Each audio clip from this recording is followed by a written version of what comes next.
Yes yes, Shimla plan उतना ही नहीं है, हम इसको अब एज ए जोड़ते हैं, क्योंकि देखो वेविल प्लान, जो वेविल का जो प्लान हुआ तो फिर उन्होंने शिमला में कॉन्फ्रेंस रखी, वहां पे वही प्लान डिस्कस हुआ, so we will combine it together. Budgam, आपकी दूसरी बड़गाम ही कहाँ है? ठीक है, लिखिए Wavell plan. On 4th June, on 4th June 1945,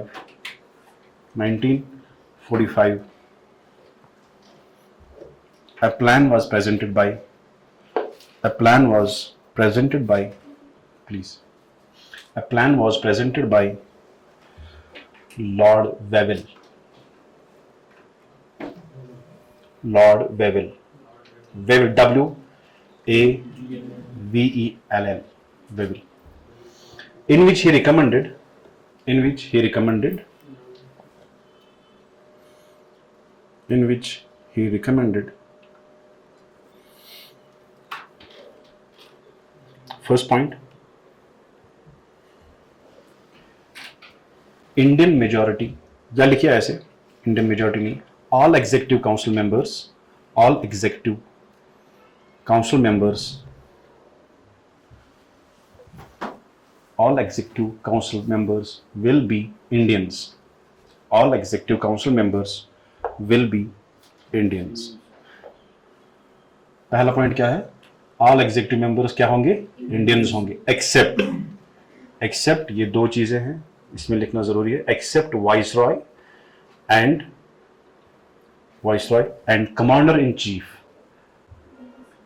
commander in chief, ठीक है, कमांडर इन चीफ। देखो इसने अपने प्लान में ये बोला हम इंडियंस को ही सब कुछ देंगे, क्योंकि तंग आ गए थे, मैंने बोला था आईएनए से, क्विट इंडिया मूवमेंट रिसेंटली, ऊपर से वॉर चल रहा था, अब हर कोई ये जो पॉलिटिकल डेडलॉक है वो खत्म करने की कोशिश की, हमने बोला सीआर फॉर्मूला आई थी डेडलॉक को खत्म करने, है ना, देसाई लियाकत पैक्ट हुआ, किस लिए? मुस्लिम लीग और कांग्रेस की जो डेडलॉक है, जो इंडिफरेंसेस है वो खत्म करे।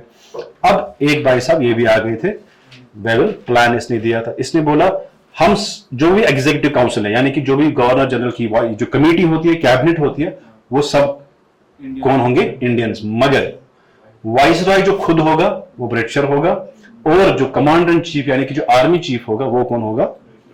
ये बात नहीं जमी, फिर बोला कि हम तो आजादी चाहते हैं, साहब से तो आप क्या दे रहे हो अभी, ठीक है। Next point, caste Hindus, caste Hindus and Muslims, caste Hindus and Muslims,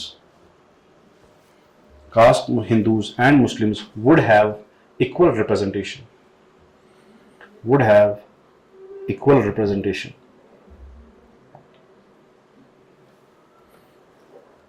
Next point, equal representation होगी किनको? हिंदूज और मुस्लिम्स को, ठीक है। Next point, veto power, veto power, veto power retained by governor general, governor general, comma इसी को comma, it has to be exercised, it has to be, it had to be exercised on the advice of ministers। Governor general के पास veto power दिया गया है, मगर उसको ये exercise, ये पावर करना है किनके रिकमेंडेशन पे? मिनिस्टर्स के रिकमेंडेशंस पे, ठीक है। Exercise on the recommendation of, on the advice of ministers. जैसे आज भी है, देखिए आज भी ऐसा ही चल रहा है, अगर जो प्रेसिडेंट हमारे हैं, अगर वो ऑर्डिनेंस लॉन्च करते हैं या ऑर्डिनेंस प्रोमulgate करते हैं, तो वो किसके एडवाइस पे करते हैं? वो प्राइम मिनिस्टर है, कैबिनेट के, काउंसिल ऑफ मिनिस्टर्स के इस पे करते हैं। और वैसे भी अगर इमरजेंसी लॉन्च करनी होगी, प्रेसिडेंट ही प्रोक्लेम करता है, मगर एडवाइस किसकी होती है?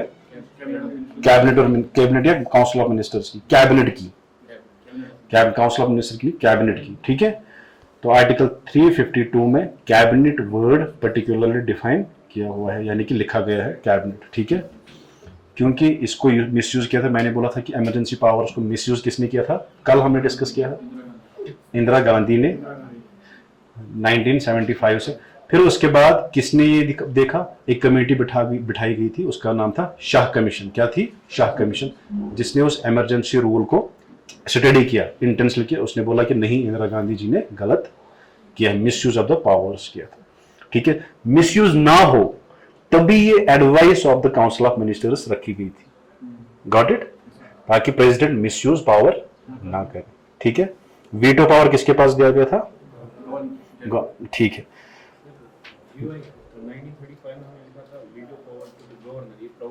प्रोविंसेस। Yes sir. देखो यहां पे हम गवर्नर जनरल की जब हम लिखेंगे, या लिखेंगे हम वाइसरॉय या लिखेंगे गवर्नर जनरल। जब गवर्नर होगा आप खुद इन्फर करना कि ये प्रोविंसेस का होगा, यानी कि स्टेट का गवर्नर होगा। जैसे यहां पे हमारे एलजी साहब है, इसको उस टाइम दिया गया था वीटो पावर, अब उसको दिया था, उसको भी था, उसको बोला कि आप इसको मगर एक्सरसाइज करेंगे on the advice of ministers. ठीक है, ठीक है। The इंटीरियम government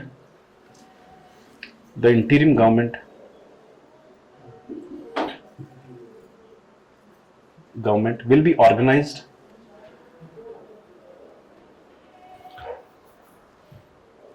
by Government of India Act 1935। Government of India Act 1935। मुझे लगता है इतना इसमें काफी है। अब आप लिखिए उसका, साथ में छोटी सी हेडिंग लिखिए, इसी के under Shimla conference.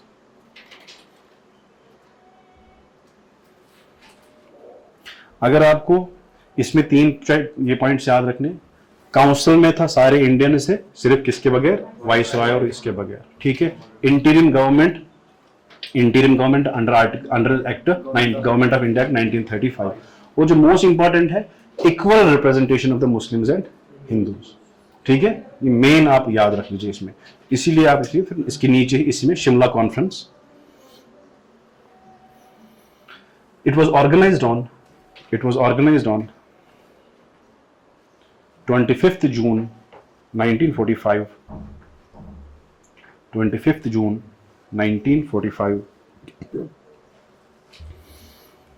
to discuss the Wavell plan.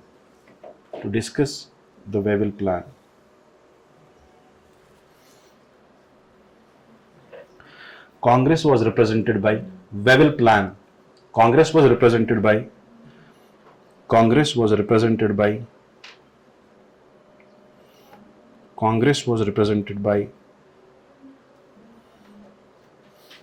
Maulana Abul Kalam Azad,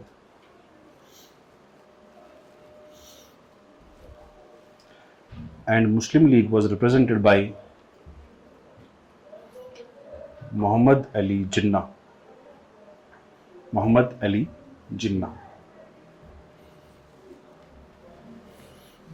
ठीक है,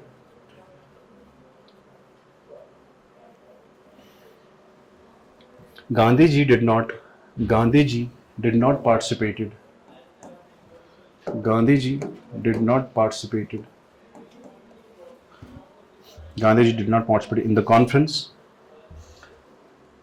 in the conference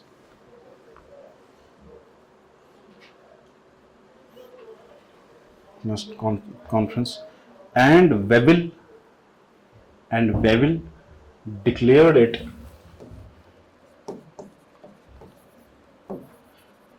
declared it as a failure of agreement।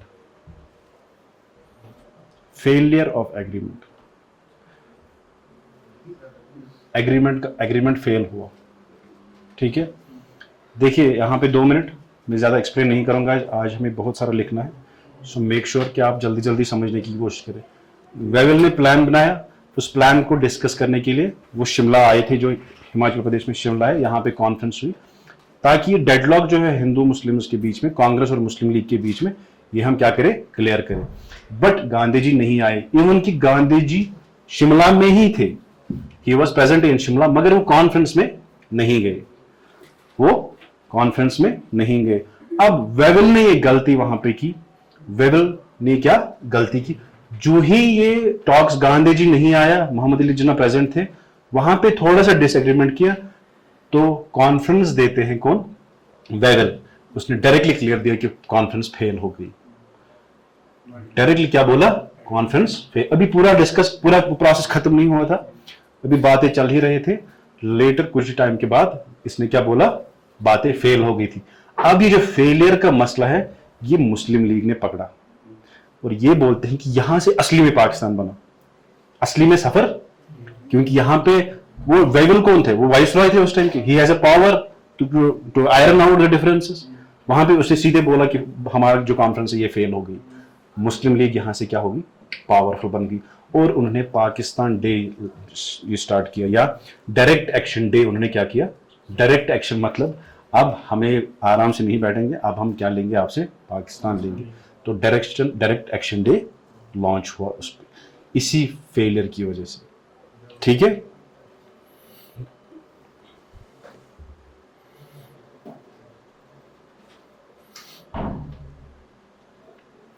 इसके बाद हमने क्या लिखा है, आप प्लीज चेक करें।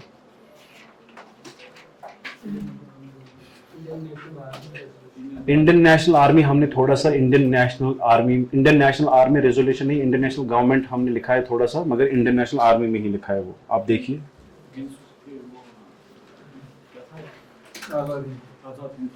आजाद हिंद फौज की, उसी में अंडर मैंने एक पॉइंट लिखवाया, आप देखिए 21 अक्टूबर 1943, आप देखिए उसके सेंटर में हमने लिखा, 3-4 लाइंस के बाद आप पढ़िए, लिखा है आजाद, ये इंडियन नेशनल प्रोविंशियल गवर्नमेंट। तो ये उसी में हमने कवर किया, उसमें उतना ही याद रखना है। हेडक्वार्टर रंगून था, ठीक है, और उनकी आर्मी रेजिमेंट हमने लिखा था, जो रानी झांसी लक्ष्मीबाई जो रेजिमेंट है ये उसी में आता है, तो ये हमने वहीं पे कवर किया था। इसके बाद रिन म्यूटिनी लिखिए, ये भी छोटी है, 1946 RIN mutiny, Royal Indian Navy mutiny, ठीक है, हेडिंग। आज कुछ भी हो जाए, आज हिस्ट्री हमें खत्म करनी है, खासकर ये, बिकॉज इसने मुझे तंग कर दिया। रिन म्यूटिनी, ठीक है, 1946 हेडिंग में ही, Royal Indian Navy mutiny. On 18th February 1946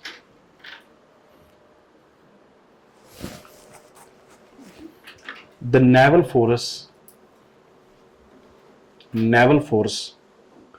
stationed at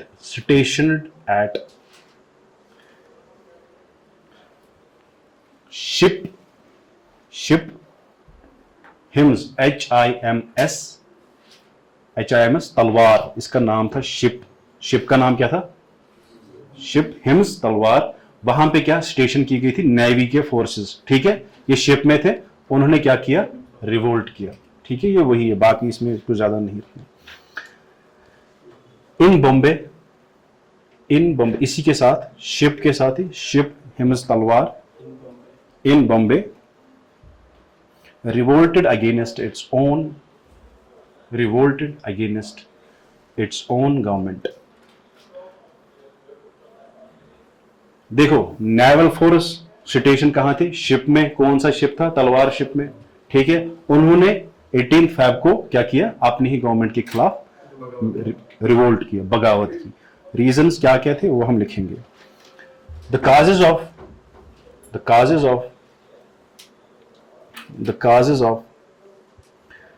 mutiny was racial discrimination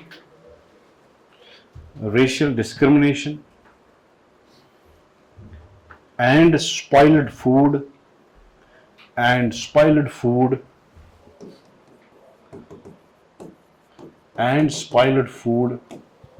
to the naval force।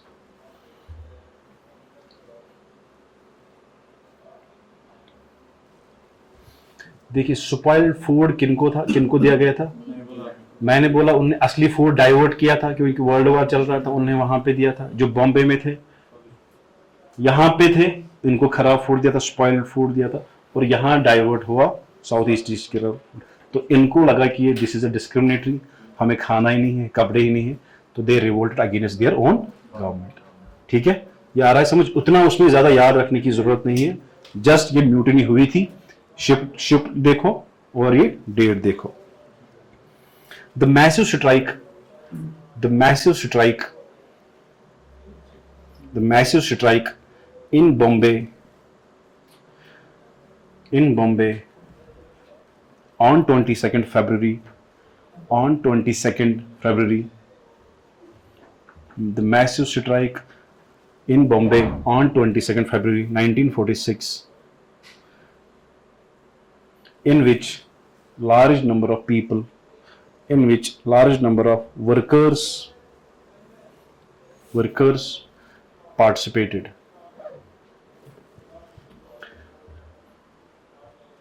This moment was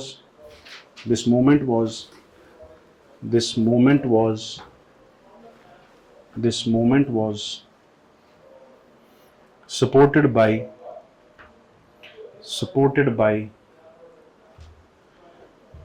by Congress, Muslim League and Communist Party. Communist party of India जो है वो कब बनी है? M.N.. Roy. और India में कब बनी? ये ताशकंद में बनी थी पहले, है ना? सीपीआई कहाँ पे बनी थी? ताशकंद में। फिर इंडियन ब्रांच भी 1925 में बनी, बट मेन जो है 1920 में बनी है ताशकंद में। ठीक है, यस सर। कम्युनिज्म जो है that's an ideology based party जो बाहर से। Yes sir, Karl Marx. ठीक है, लेटर अब ये नहीं रुक रहे थे। देखिए, अब ये नहीं रुक रहे थे, ये तो म्यूटिनी करते रहे, ये तो रिवोल्ट करते रहे। फिर दो बंदे आए जिन्होंने बोला कि आप प्लीज आप शांत हो जाइए। किनको? अपनी ही फोर्स को बोला, इसी न्यायबल फोर्स को बोला कि आप क्या शांत हो जाए, हम आराम से बात करेंगे। वो दो बंदे कौन है वो लिखने जरूरी है। क्या लिखा है हमने ये वर्ड? लेटर। द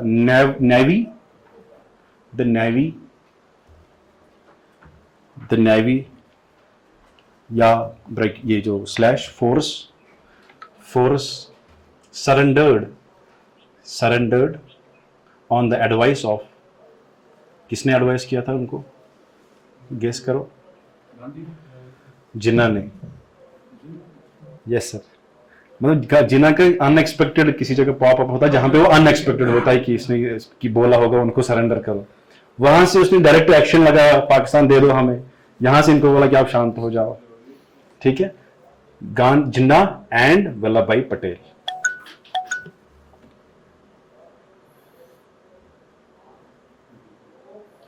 वल्लभ भाई पटेल। ठीक है, लिखिए नेक्स्ट। अब वहां पे हेडिंग क्या है? INA trials, cabinet mission plan. Heading ये इंपॉर्टेंट है, मोस्ट इंपॉर्टेंट इसमें ये है। ठीक है, cabinet mission plan, cabinet mission plan.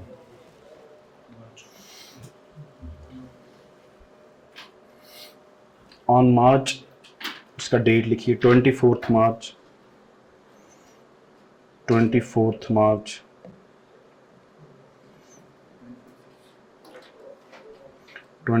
March 1946.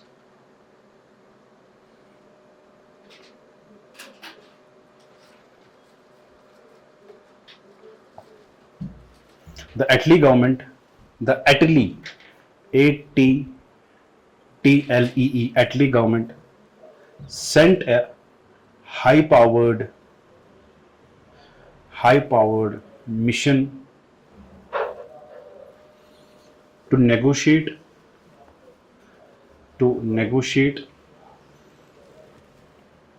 the peaceful transfer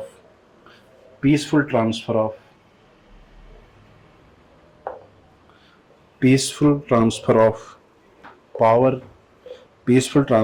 power to India. ठीक है, the members of cabinet mission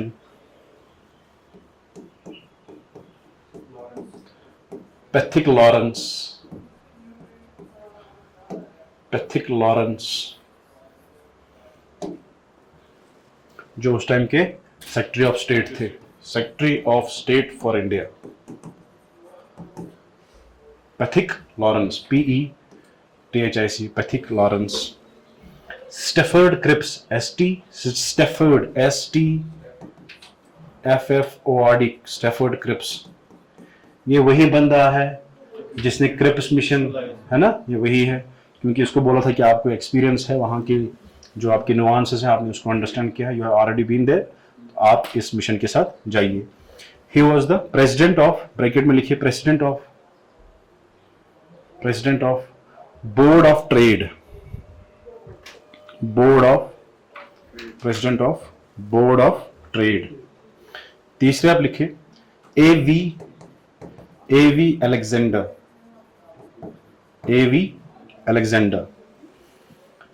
he was the first lord of admiralty, AV Alexander, या लिखो सिंपल में फर्स्ट लॉर्ड लिखे, एडमायरल लिखिए आप, तो आना ही नहीं है, जस्ट ये रिकॉर्ड कौन था, एडमायरल, नेवी में ही एक ऑफिशियल था, ठीक है, फर्स्ट लॉर्ड ऑफ एडमायरलिटी है एडमायरल।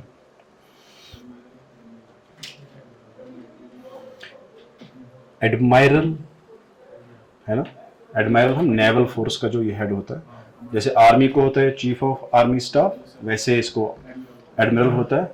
एयर फोर्स का कौन होता है, मार्शल, एयर मार्शल या एयर चीफ मार्शल, ठीक है। लिखिए इसकी provisions, the provisions of cabinet mission, ये तीनों बंदे, देखिए सर, ये तीनों बंदे आपको याद रखने हैं, ठीक है, पैथिक भी, क्रिप्स भी और अलेक्जेंडर भी, ये तीनों आपको याद होने चाहिए। The provisions of cabinet mission are as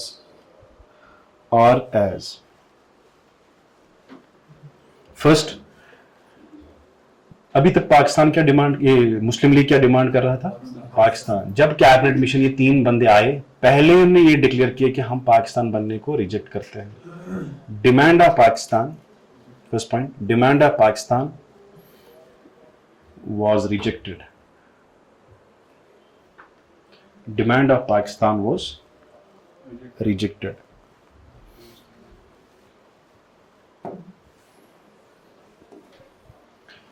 देखिए रीजन क्या था, बोला आप जो बोलते हो कि जहां पे मुस्लिम ज्यादा है वहां पे क्या बनाएंगे हम, पाकिस्तान। मुस्लिम्स कहां ज्यादा थे, यहां थे। बोला यहां पे तो मगर हिंदूज भी है, यहां पे भी हिंदूज हैं, चलो माना कि पाकिस्तान मुस्लिम ज्यादा है, मगर हिंदूज को क्या करेंगे हम, अब इतने सारों को मोबिलाइज तो नहीं करेंगे। तो ये जो आइडिया है ये क्या है, ये फेल है, ये नहीं चलेगा। हम इस बात को क्या करेंगे, पाकिस्तान बनने से ही रिजेक्ट करेंगे, क्योंकि जो यहाँ पे हिंदूज है, आप बोल रहे हैं कि मेजॉरिटी चलो है मुस्लिम्स की, बट हिंदूज को आप क्या करेंगे, है ना। एक साथ इतने लोगों को, हिंदूज को मोबिलाइज तो यहां नहीं कर सकते, है ना। तो ये क्या है, ये फेलियर आइडिया है। कैबिनेट मिशन डर गया कि इतना सारा जो मास मूवमेंट हो जाएगा तो ये क्या तबाही होगी, बट हुई भी तबाही 1947 में। तो बट ये बोला इसमें पाकिस्तान नहीं बनेगा, ठीक है। यही रीजन, क्योंकि बोला कि वहां पे हिंदूज है, उनको क्या करेंगे आप, है ना। इतने सारे हिंदूज, ये थोड़ी 2-3 लाख है, ये तो 34 मिलियंस हिंदूज है वहां पे, यहाँ पे अप्रोक्सीमेटली 58 मिलियंस होंगे, तो क्या करेंगे इतने को। उसने बोला पाकिस्तान नहीं बनेगा। तो यहाँ पे फिर असली में होता है फिर तशद्दुद स्टार्ट, जो कम्युनल वायलेंस यहाँ से स्टार्ट होता है। Next provision, formation of all India union.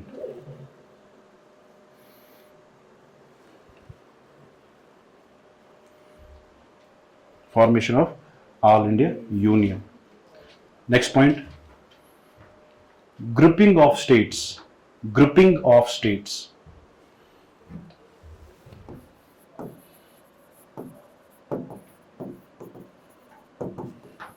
Group A, group B, group C. देखिए ग्रुप ए में जो भी हिंदू मेजॉरिटी रीजन्स होंगे, ग्रुप बी जो भी मुस्लिम मेजॉरिटी स्टेट्स होंगे, ग्रुप सी जो बंगाल और नॉर्थ वेस्टर्न एरिया जो बाकी है, तो उनको ग्रुप सी में रखा गया। आप सिर्फ लिखिए इतना, group A, group B, group C. उन्होंने क्या किया, ग्रुपिंग ऑफ द स्टेट्स, क्या की, ग्रुपिंग ऑफ द स्टेट्स किसने की? Cabinet mission. इंटीरियम गवर्नमेंट पे मत आ जाओ, अभी वो बननी है। इन तीनों ने, अच्छा ठीक, सॉरी। नेक्स्ट पॉइंट, फॉर्मेशन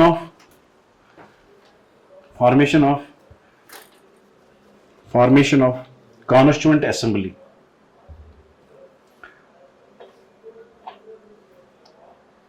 आपका नाम यासिर है? आपका शुएब इसलिए यहाँ पे बैठता है कि वेट करता है कि मुझे कहाँ पे बोलूँ, ये मैं कहाँ पकड़ूँ सर को, वहीं पे पकड़ता है ये। But it is good. Formation of constituent assembly.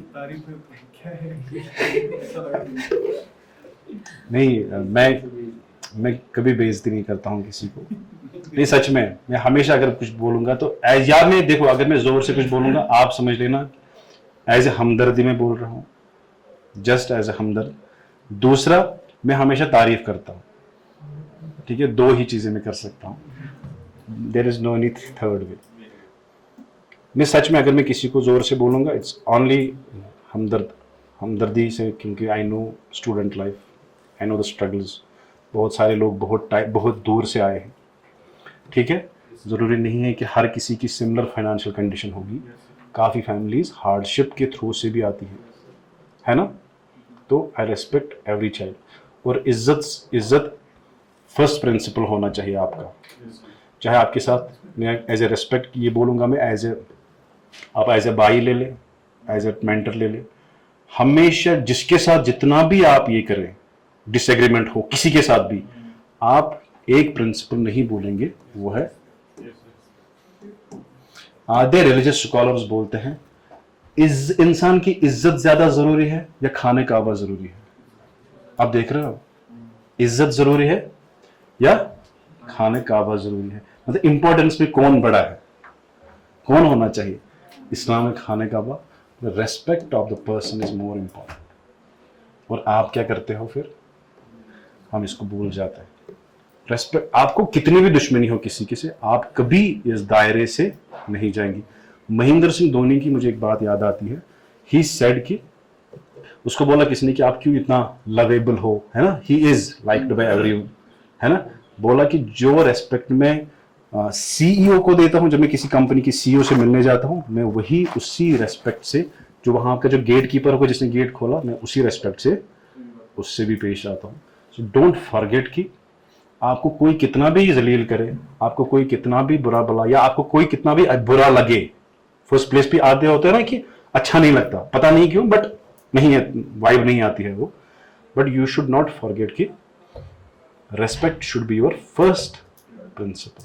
चाहे वो हिंदू हो, मुस्लिम हो, एल्डर हो, टीचर हो, छोटा बच्चा हो, आप इस दायरे को कभी बाहर नहीं जाएंगे। ये गया, दो चीजें हैं, सटल डिफरेंस है, ऐसे आप नसीहत ले ले।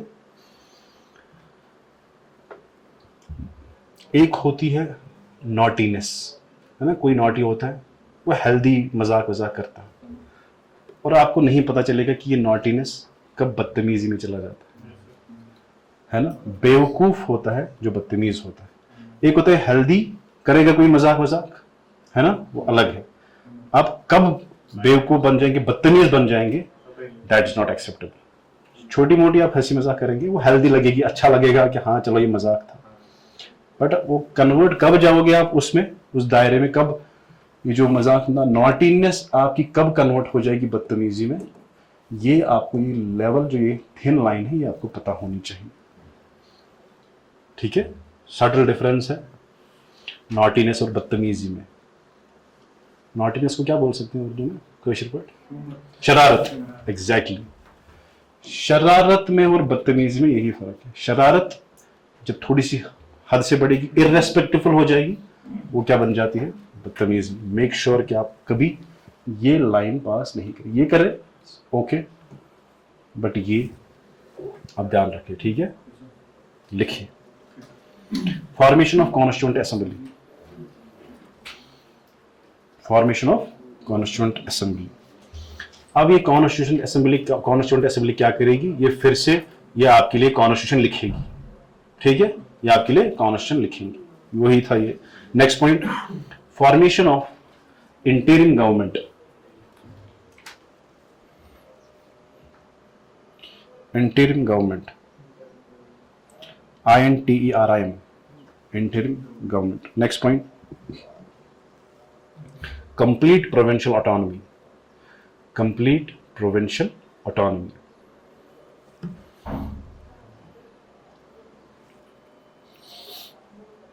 The constituent assembly para government, इसने बोला आप क्या करें, आप गवर्नमेंट टेम्परेरी आप बनाइए गवर्नमेंट, ठीक है, हम आपको समर्थन करेंगे, आप गवर्नमेंट बनाइए, ठीक है।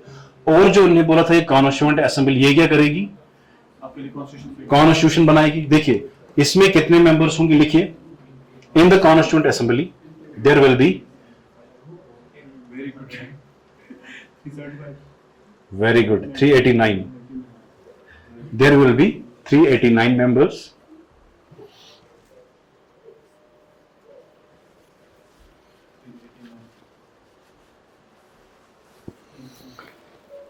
ठीक है। उसमें कौन कौन से पॉइंट्स आपने लिखे, somebody प्लीज ये, complete provincial autonomy, members, नहीं पहले दो तीन, demand of Pakistan rejected, Pakistan की डिमांड रिजेक्ट हो गई, all India union formation, union India यानी कि union, all India union formation यानी कि यूनाइटेड इंडिया बनेगा, union grouping of states important है, ठीक है। फॉर्मेशन ऑफ कॉन्स्टिट्यूएंट असेंबली ये क्या लिखेगी आपके लिए, कॉन्स्टिट्यूशन लिखेगी, और इंटरिम गवर्नमेंट, सर आप क्या गवर्नमेंट बनाइए टेम्पररी जब तक आपकी ये इलेक्शंस हो जाएंगे, ठीक है। इंटीरियम ये जो कॉन्स्टिट्यूएंट असेंबली है इसके बारे में हमें और एक पॉइंट लिखना है, ठीक है, जो कॉन्स्टिट्यूएंट 4th 5th पॉइंट लिखा, फॉर्मेशन ऑफ कॉन्स्टिट्यूएंट असेंबली, इसी में आप लिखिए, it had 389 members, 389 members. Its election will be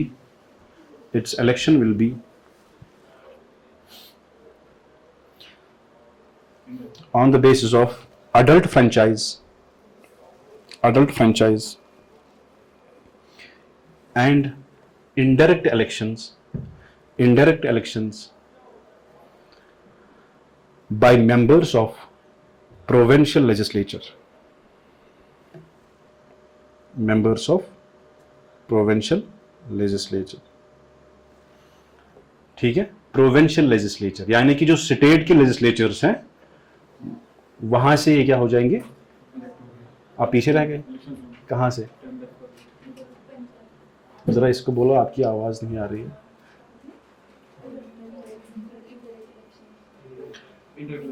Indirect election by the members of provincial legislature, got it।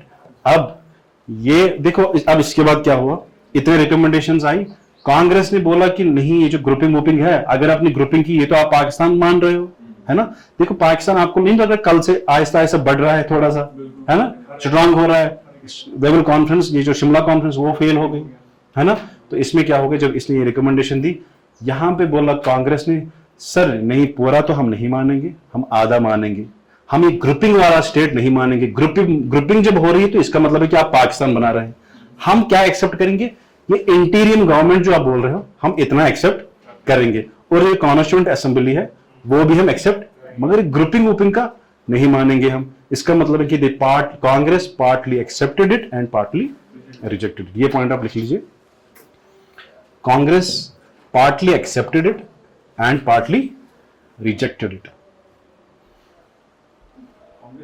Congress, yes sir, Congress partly accepted it and partly rejected it. Accept किसने क्या किया, उन्होंने कौन सा हिस्सा, इंटरिम गवर्नमेंट, एंड रिजेक्ट कौन सा हिस्सा किया उन्होंने, ग्रुपिंग ऑफ द स्टेट जो हमने लिखा था, ठीक है। अब यहां से दूसरा मसला था, मुस्लिम लीग ने क्या किया होगा, अरे अगर एक्सेप्ट किया होता तो फिर पाकिस्तान इंडिया में नहीं होता, फिर से उन्होंने बाइकआउट किया। देखो it was rejected by the Muslim league. पहले देखो उन्होंने क्या किया, थोड़ी देर के लिए उन्होंने एक्सेप्ट किया, उनको लगा ग्रुपिंग हो रही है, चलो ठीक है हम एक्सेप्ट कर लेते हैं, क्योंकि ग्रुपिंग मतलब पाकिस्तान थोड़ा सा बन रहा है, ठीक है। फिर उनको लगा नहीं अब ऐसा नहीं चलेगा, तो उन्होंने कंप्लीटली इसको क्या किया, रिजेक्ट किया, ठीक है। It was rejected by Muslim League and Muslim League called for direct action, एक कॉमास में लिखना, डायरेक्ट एक्शन डे, ठीक है, किसने लॉन्च किया? मुस्लिम लीग ने। Direct action day on 16th August, on 16th August 1946। Got it? अब ये नहीं चलेगा ग्रुपिंग में आप ज्यादा हमें थका रहे हो, अब हमें सीधे सीधे डायरेक्ट एक्शन लेना है। अब हमें क्या लेना है? अब हमें पाकिस्तान ही बनाना है बस, अब और कुछ नहीं चलेगा, सिर्फ पाकिस्तान। देखिए अब Wavell plan, Mountbatten plan. उसमें एक ये भी है जो वेविल डायरेक्ट नहीं, डायरेक्ट एक्शन तो ये इसी के साथ में चला जाएगा। डायरेक्ट एक्शन डे ये आप एज ए ये नहीं करेंगे आप। पहले मुझे लगता है हमने आप you are missing one thing, Wavell's breakdown plan. At least announcement उतना इंपॉर्टेंट नहीं है। उसमें ये अनाउंस करते हैं कि सर हम आपको जून 1948 में आजादी दे रहे हैं, हाँ आप सबको इन्वॉल्व करो, बाकी उसमें उतना कुछ नहीं है। मेन जो है ये जो ब्रेक डाउन प्लान, इसमें भी उतना खास नहीं है, but for the sake of writing you have to write it. ठीक है, हाँ मैं अब अभी बोलूंगा कि इंपॉर्टेंट चीजें क्या क्या है इसमें। वेविल्स ब्रेक डाउन प्लान आप लिख लीजिए, बस 2 लाइंस हैं इसमें। In 1946, in May 1946, Lord Wavell proposed a breakdown plan. Lord Wavell proposed a breakdown plan to the cabinet mission.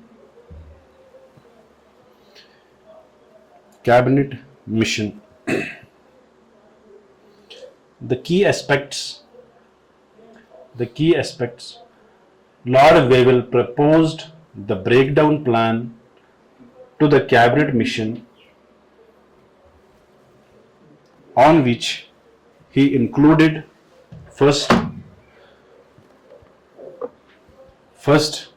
transfer of power. First point, transfer of power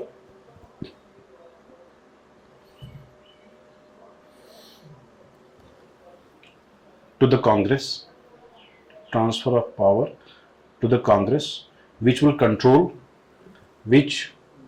control the rest of India. Next point, withdrawal of British forces.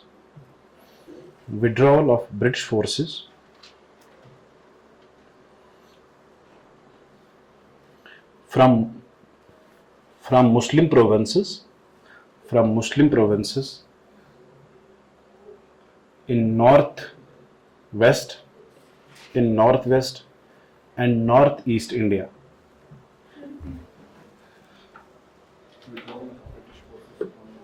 हम यहां से retreat करेंगे, हम यहां से निकालेंगे किनको? इस वाले रीजन से और इस वाले रीजन से हम निकालेंगे ब्रिटिश आर्मी को। कहां तक? द ब्रिटिश आर्मी, जरा इसको बोलो वहां पे। Withdrawal of British forces from Muslim provinces. Muslim provinces, कौन कौन सी मुस्लिम प्रोविंसेस? ये और ये, north western and north eastern region. ठीक है, he desired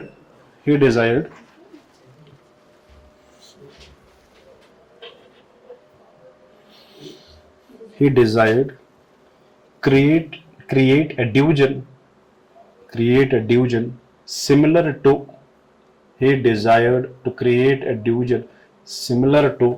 Northern Ireland within Pakistan। ये बस इतना ही था। इतना ये देखो, इसको अगर बोल जाएंगे भी आप तो कोई मसला नहीं है, बिकॉज इट वाज, इसने रिकमेंडेशन दी थी, कैबिनेट मिशन यहां पे थी, उसने कैबिनेट मिशन को ये रिकमेंडेशन दी थी। ठीक है, ये इतना इंपॉर्टेंट नहीं है। लिखिए आप Mountbatten plan. Mountbatten plan और स्लैश लिखिए आप इसको, मतलब other also called as Balkan plan, BALKAN, Balkan plan.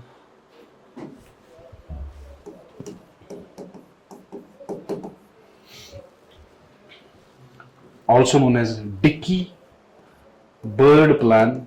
हालांकि इसके अंदर ये प्लान बने थे, बट हम एज अ होलिस्टिकली इसको लिख रहे हैं। डिकी बर्ड प्लान किसको बोलते हैं? माउंटबैटन प्लान को ही, ये याद रख लीजिए प्लीज, ठीक है।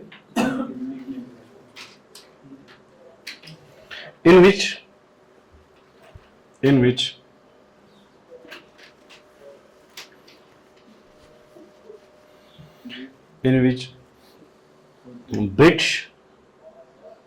British accepted to transfer the power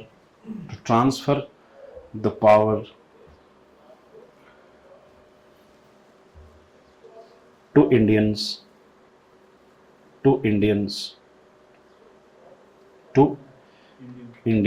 which was suggested earlier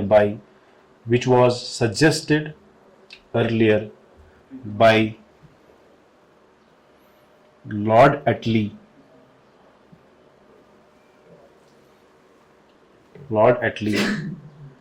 in February 1947.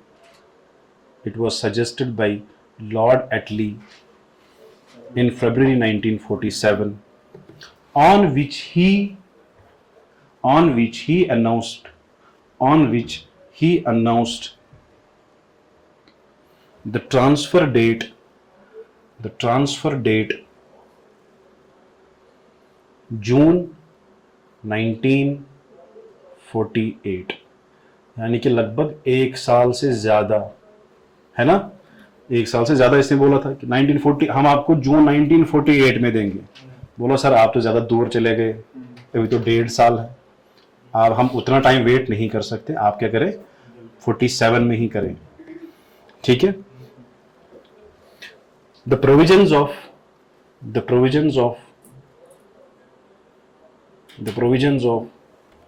Mountbatten Plan,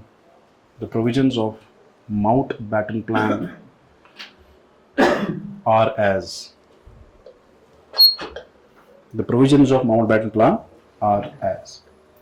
first, formation of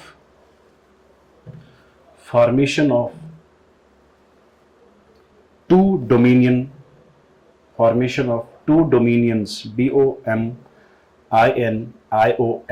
dominions and two constituent assemblies। अब यहाँ पे माउंटबैटन जो दिया है पॉलिसी, ये आप देखो क्या हो रहा है, यहाँ से आप हिंदुस्तान की अभी पार्टीशन हो रहा है, आप क्या कर रहे हैं, अभी हिंदुस्तान की पार्टीशन कर रहे हैं। देखो जब क्रिप्स मिशन आया था उसने एक एटीट्यूड के साथ आया है, गिव इट टेक इट और लीव इट, ठीक है। कैबिनेट मिशन आ गया, वो भी फेल हो गया, बोला सर हम आधा एक्सेप्ट करेंगे, आधा हम एक्सेप्ट नहीं करेंगे। अब ये वेबल ने बोला था कि हम देंगे आपको आजाद, ट्रांसफर हम पावर करेंगे, मगर कब देंगे 48 में। अब ये भी एक्सेप्ट नहीं हुआ। अब बोला माउंटबैटन ने, अंग्रेज तंग आ गए थे, उनकी बैड कंडीशन हुई थी किसमें, वर्ल्ड वॉर सेकंड में, क्योंकि रिसेंटली खत्म हुआ था, 1945 में खत्म हुआ था और वर्ल्ड में प्रेशर हो रहा था। उस टाइम आसपास नेशंस भी क्या आजादी ले रहे थे, इंडिपेंडेंस ले रहे थे, ये कहां से, यूके से, अदर पावर से क्या ले रहे थे, अलग अलग हो रहे थे, एक माहौल बन रहा था। यूके क्या हो गया था, इससे कमजोर हो गया था because of the loss militarily, financially and बहुत सारे रिसोर्सेज इसको क्या हो गए, खत्म हो गए। अब इसको लगा कि इंडिया हमारे कंट्रोल में नहीं आएगा।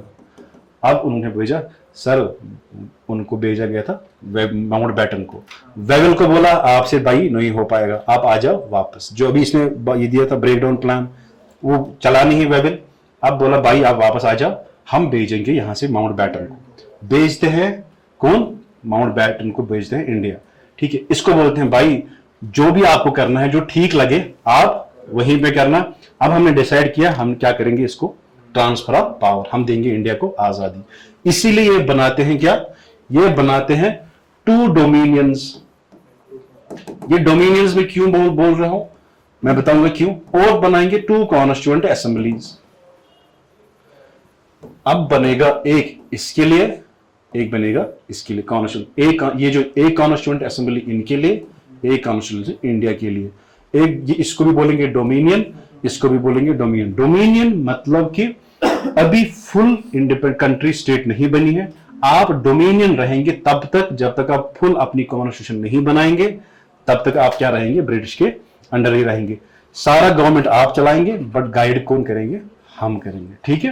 तो फिर ये रहेंगे क्या, ये कौन बोलता है? Mount baton.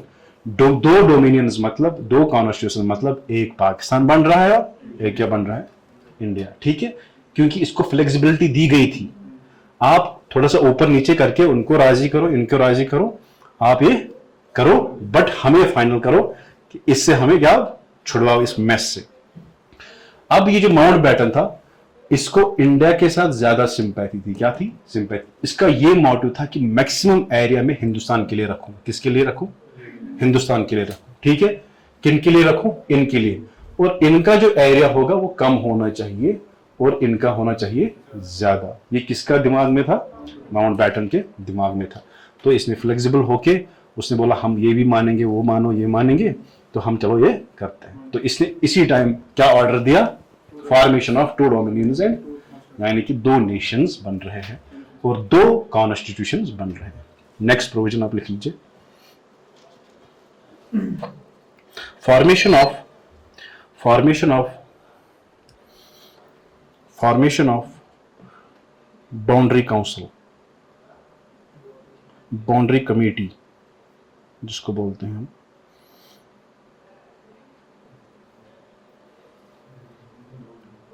under the chairmanship of Sir Cyril Cyril Cyril Radcliffe,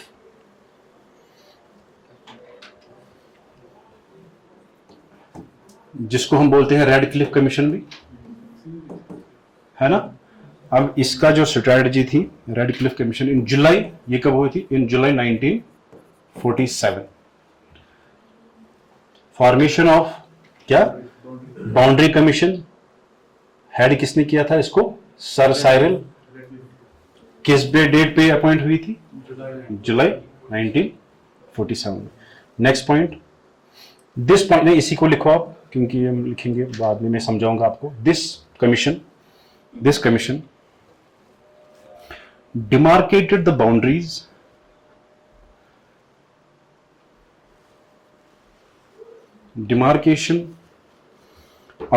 between the India and Pakistan, जिसको बोलते हैं हम red Cliff boundary, land Cliff line, है ना। देखिए 2 मिनट, ये बंदा आया अंग्रेज, स्केल उठाई, सीधे लाइन ड्रा कर दी। क्या कर दी? देखिए लाइन ड्रा कर दी। क्या किया इसका? और यहां से भी, क्योंकि ये फिर वेस्ट, ये तो ईस्ट पाकिस्तान था, ये था वेस्ट पाकिस्तान, ठीक है। अब आप मुझे बताइए, जब आप ज्योग्राफी में रेडिकली बाउंड्रीज पढ़ेंगे, it is between India and Pakistan, but not only that, it is also between India and Bangladesh भी। सिर्फ यहां नहीं है रेड क्लिफ, यहां से भी है। इस बंदे ने क्या किया? डिमार्केट किया कब? बाउंड्रीज को, ठीक है। Demarcated the boundaries between the India and Pakistan, particularly in Punjab and Bengal.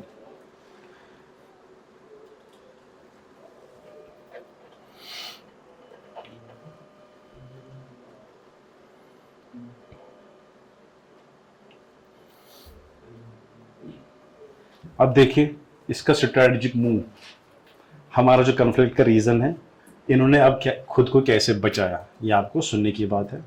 This is not written in the books. अब सर, जब ये रिपोर्ट तैयार हो रहा था, किनका? नहीं, इसका रेड क्लिफ का। इसमें बोलूंगा कि इन्होंने क्या किया, ये सुनने की बात है। जब इसने ये डाला, रिपोर्ट तैयार हुआ था, फुल फ्लेज्ड पब्लिश होना था 12 अगस्त को। क्या हुआ था? अब 3 दिन के बाद इनको पता था कि हमने क्या डिसाइड किया है, independence day. Red Cliff report इस टाइम तैयार था, रेडी। अब सिर्फ क्या करना था? पब्लिश करना था और इंप्लीमेंट करना था। अब आजादी हो गई, इन्होंने कम से कम 3 दिन के बाद 18 अगस्त आप मानो, यानी कि आजादी के बाद इन्होंने ये रिपोर्ट पब्लिश किया। क्या किया मैं बोलूंगा क्यों। उनको यहां पे इनको लगा था कि यहां पे अगर हम ये जो करेंगे, ये जो लाइन ड्रा करेंगे, यहां पे कम्युनल वायलेंस आ जाएगा। क्या आ जाएगा? कम्युनल वायलेंस हो जाएगा। किस दिन पे? क्योंकि जो हुआ भी, अब हो भी रहा था उस टाइम पे। जब उन्होंने देखा कम्युनल वायलेंस हो रहा है, 12 अगस्त को भी बंगाल में कत्ल हो रहे थे, पंजाब में कत्ल हो रहे थे, गांधी जी भागते भागते यहां पे आ गए। कहां पे? बंगाल में। इतना यहां पे क्या हुई? मारदाड़ हुई। इन्होंने इस डे पे यही नहीं किया रिपोर्ट सबमिट। इनको पता था कि अगर हम रिपोर्ट सबमिट करेंगे यहां पे और कम्युनल वायलेंस हो जाएगी। अगर कम्युनल वायलेंस हो गया, रेस्पॉन्सिबिलिटी किन पे आएगी? ब्रिटिशर्स पे। उन्होंने 3 दिन के बाद रिपोर्ट पब्लिश किया। अब भाई हमने तो कम्युनल वायलेंस नहीं किया, हमने तो आजादी दी थी आपको 15 को ही। कम्युनल वायलेंस की रेस्पॉन्सिबिलिटी किनके ऊपर? अब इंडियंस के ऊपर। आ रहा है समझ? उन्होंने क्यों डिले किया ये रिपोर्ट? कब? 3 दिन पहले रिपोर्ट हुआ था पास, उन्होंने लेट किया। रेस्पॉन्सिबिलिटी किनके पास आ गई? इंडियंस के पास। अब ये देखिए यहां पे, अब ये इस वजह से रेड क्लिफ जो ये है, ये पाकिस्तान है, ये भी पाकिस्तान है। India, Pakistan, enemies, Britain, friends. हम जो करेंगे, हम इस प्रोसेस, हम दुश्मन नहीं रहना चाहते किनके साथ? मैं इंडिया के साथ, मैं पाकिस्तान के साथ। ये आप, क्योंकि उनको पता है, क्योंकि हमने इन पे बहुत जुल्म किया है। इनको, ब्रिटिशर्स को पता था कि हमने उनको 200 साल एक्सप्लॉइट किया है कमर्शियली। हमने इन पर तशद्दुद किए। क्वाइट इंडिया मूवमेंट में हमने 10,000 मारे। अगर हम फॉर एग्जाम्पल ये दोनों एक साथ रहे, हमारा कॉमन दुश्मन कौन था रहता हमेशा के लिए? ब्रिटेन। अब खुद को गुड बुक्स में रखने के लिए उन्हें इन दोनों को ही लड़वाया। ये आपस में ही लड़ते रहेंगे, हम क्लीन होते जाएंगे। आ रहा है समझ? सो फिर और एक उन्होंने इशू किया, जो यहां पे ये अनरिजॉल्व इशू रखा, किनका? कश्मीर का। ये आपस में ही लड़ते रहेंगे, हमारे पे बात नहीं आएगी। रेस्पॉन्सिबिलिटी जो अब कम्युनल वायलेंस की होगी, किन पे आ गई? डिवाइड की किसने किया? ब्रिटिशर्स ने किया। तो दोनों ये अब फ्रेंड्स हैं आपस में। दुश्मन कौन बन गए? दुश्मन ये दो है। दुश्मन तो ये होना चाहिए, बन गया ये, क्योंकि 3 दिन पहले उन्होंने रेस्पॉन्सिबिलिटी ही शिफ्ट कर दी। इसको बोलते हैं, इनका स्ट्रैटेजिक मूव था ये। दोनों फ्रेंड्स हैं, सारे जाते हैं, बट ये है गेटिंग। ऐसे चलती है इंटरनेशनल लेवल पे पॉलिसीज। ठीक है। और फिर सबसे अच्छा पॉइंट क्या रखा इन दोनों को लड़वाने में? हम पे ध्यान नहीं जाएगा इशू ऑफ कश्मीर। ये रखा इनको फिर फार्म में टंगुल। और फिर ये लड़ते, आज भी लड़ते रहे। ब्रिटिश किसी ने इंडिया में बोला कि हमारा दुश्मन ब्रिटेन है? सुना है? असली में तबाही क्यों नहीं की है? कोई नहीं बोलता, क्योंकि आपस में लड़ रहे हैं। यही ब्रिटिश की हमेशा पॉलिसी रही है हर नेशन में। Got it? लिखो, ज्यादा इमोशनल नहीं होना। अभी हम पाकिस्तान और हम बना रहे हैं हम इसको, हम अभी पार्टीशन कर रहे हैं इसको। Next point, referendum of, and ये लिखा आपने, when it submitted the report was ready on 12 August and they submitted after 15 August. Like मुझे लगता है कि नियर 18 अगस्त ही उन्होंने ये रिलीज किया रिपोर्ट को। 12 अगस्त को रिपोर्ट रेडी था। पब्लिश कब हुआ? 18। 15 को नहीं, 18 अगस्त को, यानी कि 3 दिन के बाद। ओके सर, आपको समझ आया? वाइट, ठीक है। रेफरेंडम इन यानी कि हम प्लेबिसाइड करेंगे, रेफरेंडम करेंगे, वोटिंग पे जाएंगे। कहां पे? 2 जगहों पे। यहां पे नॉर्थ वेस्टर्न फ्रंटियर प्रोविंस में हम रेफरेंडम करेंगे, यानी कि प्लेबिसाइड करेंगे।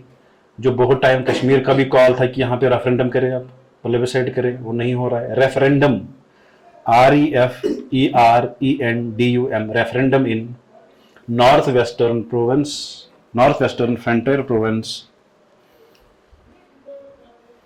एंड सहलट, SYLHET, ये यहाँ पे एक जगह है, SYHLET, Sylhet district in Assam. SYHLET, Sylhet district in, और हमें लग रहा है कि हमने आज़ादी ली, हमें दी गई दी गई, ठीक है, नहीं, हमने खून भी बहाया है, इसलिए we have fought our heads on, but camera है सामने, मुझे नहीं दिख रहा है पीछे कौन कौन है, ठीक है,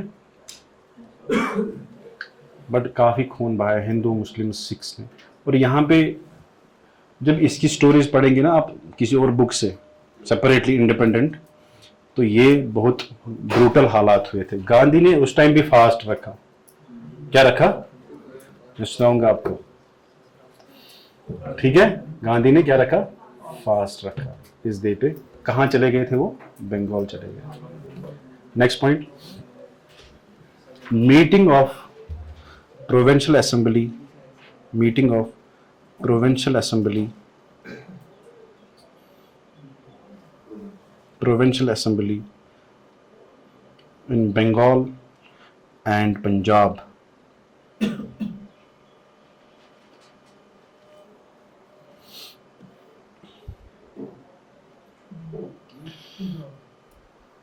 Punjab,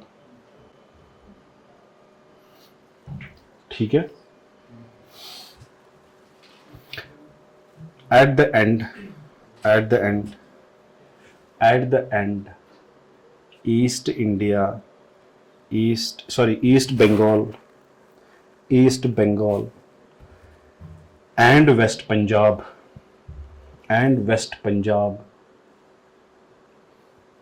became part of India,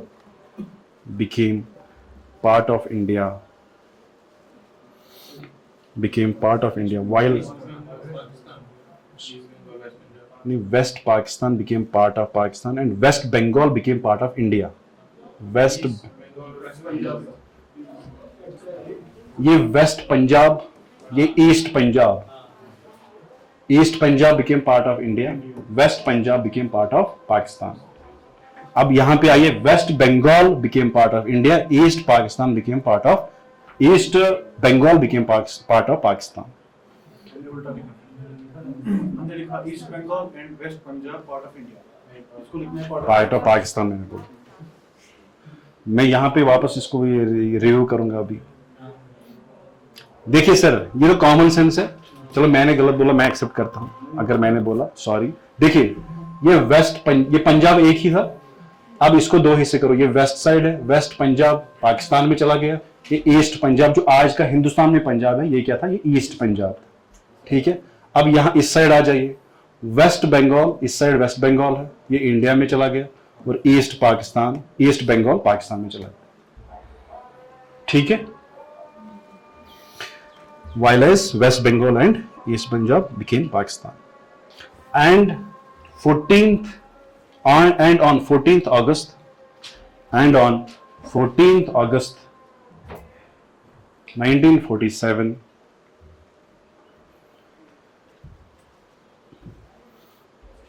Pakistan was granted independence,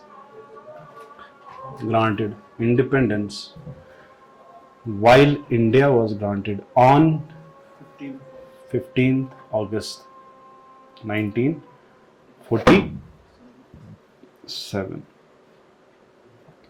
And Jinnah said,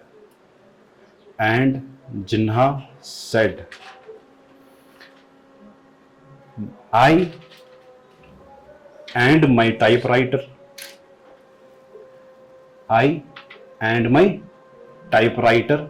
won the Pakistan for Muslims.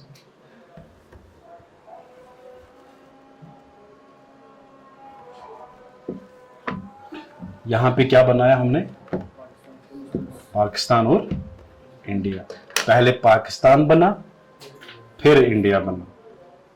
ये दलील मैंने आपको परसों पिछले क्लास में why this has became first became the Pakistan, then became the okay. यहाँ से हमारे जो इवेंट्स हैं, मेजर इवेंट्स, वो हो गए खत्म, अल्हम्दुलिल्लाह रब्बिल। अब आपको याद करना है। देखिए अभी इसमें 2-3 क्लासेस लगेंगे सोशल रिफॉर्म्स को।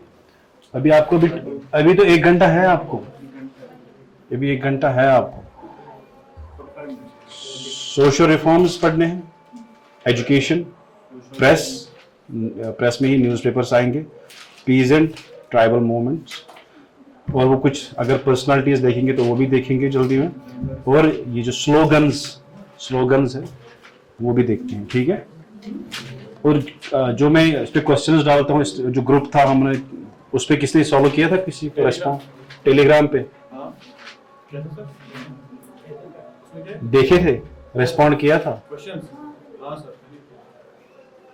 नहीं, ग्रुप में नहीं रिस्पॉन्ड। देखो अगर आप करेंगे भी रिस्पॉन्ड, वो मुझे पर्सनली आएगा, वो बाकी कोई नहीं देखेगा। आप क्या कर सकते हैं, आप मतलब मैंने मेंस वालों के लिए भी क्वेश्चन डालता हूँ, आपके लिए भी, तो आप डाल सकते हो उस पर रिस्पॉन्स। अगर नहीं आप वहीं पे वोट या रिस्पॉन्स देते हैं, वैसे ही कर सकते हो आप, बट वो आपने पढ़े हैं, मैंने कोई अलग से नहीं किया, ठीक है। और लेट मी इंट्रोड्यूस यू, ये सर है हमारे, समीर सर है। He has a vast experience, he was teaching in all India institutes like Zakat Foundation में, ये सिविल सर्विस कोचिंग करवाते हैं। ये यहाँ पे एक्सेप्शनल IAS में इन्होंने पढ़ा है, he has a good experience, और उन्हें यहाँ पे डिफरेंट कोचिंग इंस्टीट्यूट्स में एज ए EVS पढ़ा रहे थे ये। सो ही हैज़ अ गोल्ड। अब मुझसे मिलने आए हैं तो मैंने उनको बोला आ जाओ बैठो क्लास में, ठीक है। हम मेंस एक मेंस हमने एक साथ लिखा था। So he is the guy, he is very efficient and intelligent person. मुझे काफ़ी सीखने को बोला, मुझसे पता नहीं सीखा इसने कुछ नहीं, बट मैंने तो सीखा इनसे, ठीक है। तो ये इंट्रोड्यूस करवाना ज़रूरी है, because respect is the first principle. अब क्या स्टार्ट करेंगे आप, जो आप बोलेंगे, सोशल रिफॉर्म्स।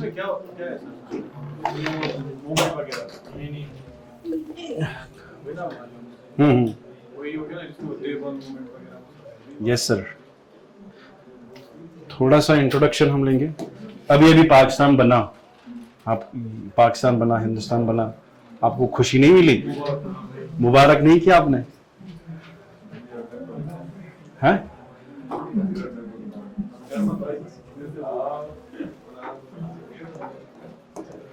नहीं, वी सफर्ड 200 years। किसी ने बोला हमारे पास वी हैड ओनली, अब किसी ने, एक प्राइम मिनिस्टर साहब थे, उसने एक रिलेट किया है हमारे कश्मीर, हिंदुस्तान को और मिडल ईस्ट, वेस्ट एशिया में जो हो रहा है, उसने इसी बात पे बोला, वेस्ट एशिया में और इंडिया में। उसने बोला सर हमारे पास सिर्फ क्या था, हमारे पास सिर्फ स्पाइसेस थे। क्या थे? ऐसे सिर्फ मसाले इसको अजाब शदीद दो हतन वरियन।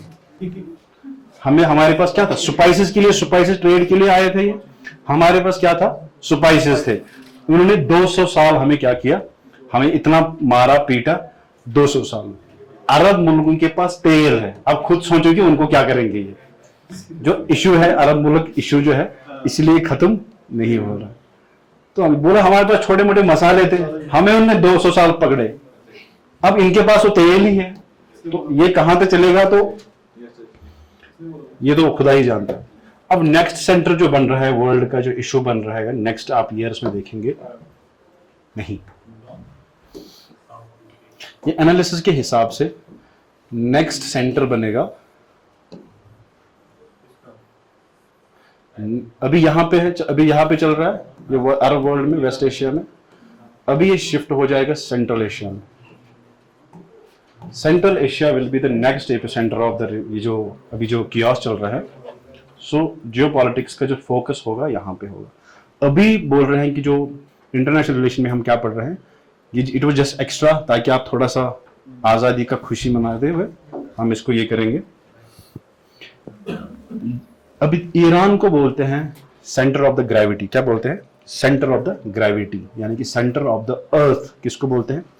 क्योंकि जो वर्ल्ड पॉलिटिक्स है किसके अराउंड गिर्द घूमती है? ईरान के इर्द गिर्द, यानी कि मिडल ईस्ट के इर्द गिर्द घूमती है। और ये हमेशा से थी, ये हमेशा से थी।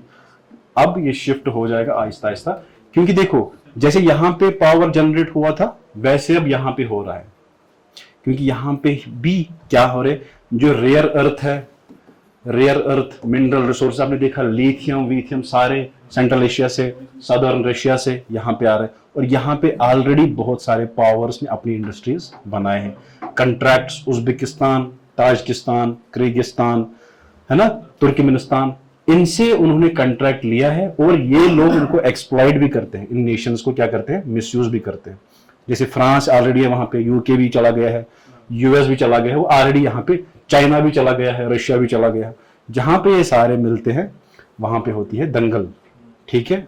When the two elephants fight, it is the grass that suffers. अब यहाँ की मे भी हो नहीं जाए तो यहाँ पे, but it is the next, जो अकॉर्डिंग टू द स्कॉलर्स ये यहाँ पे नया एपिसेंटर ऑफ द कियोस बनेगा, ठीक है? लिखिए आप heading socio religious reforms.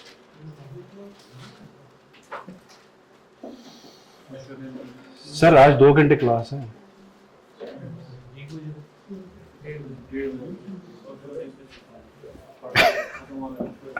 I am sorry, I am sorry.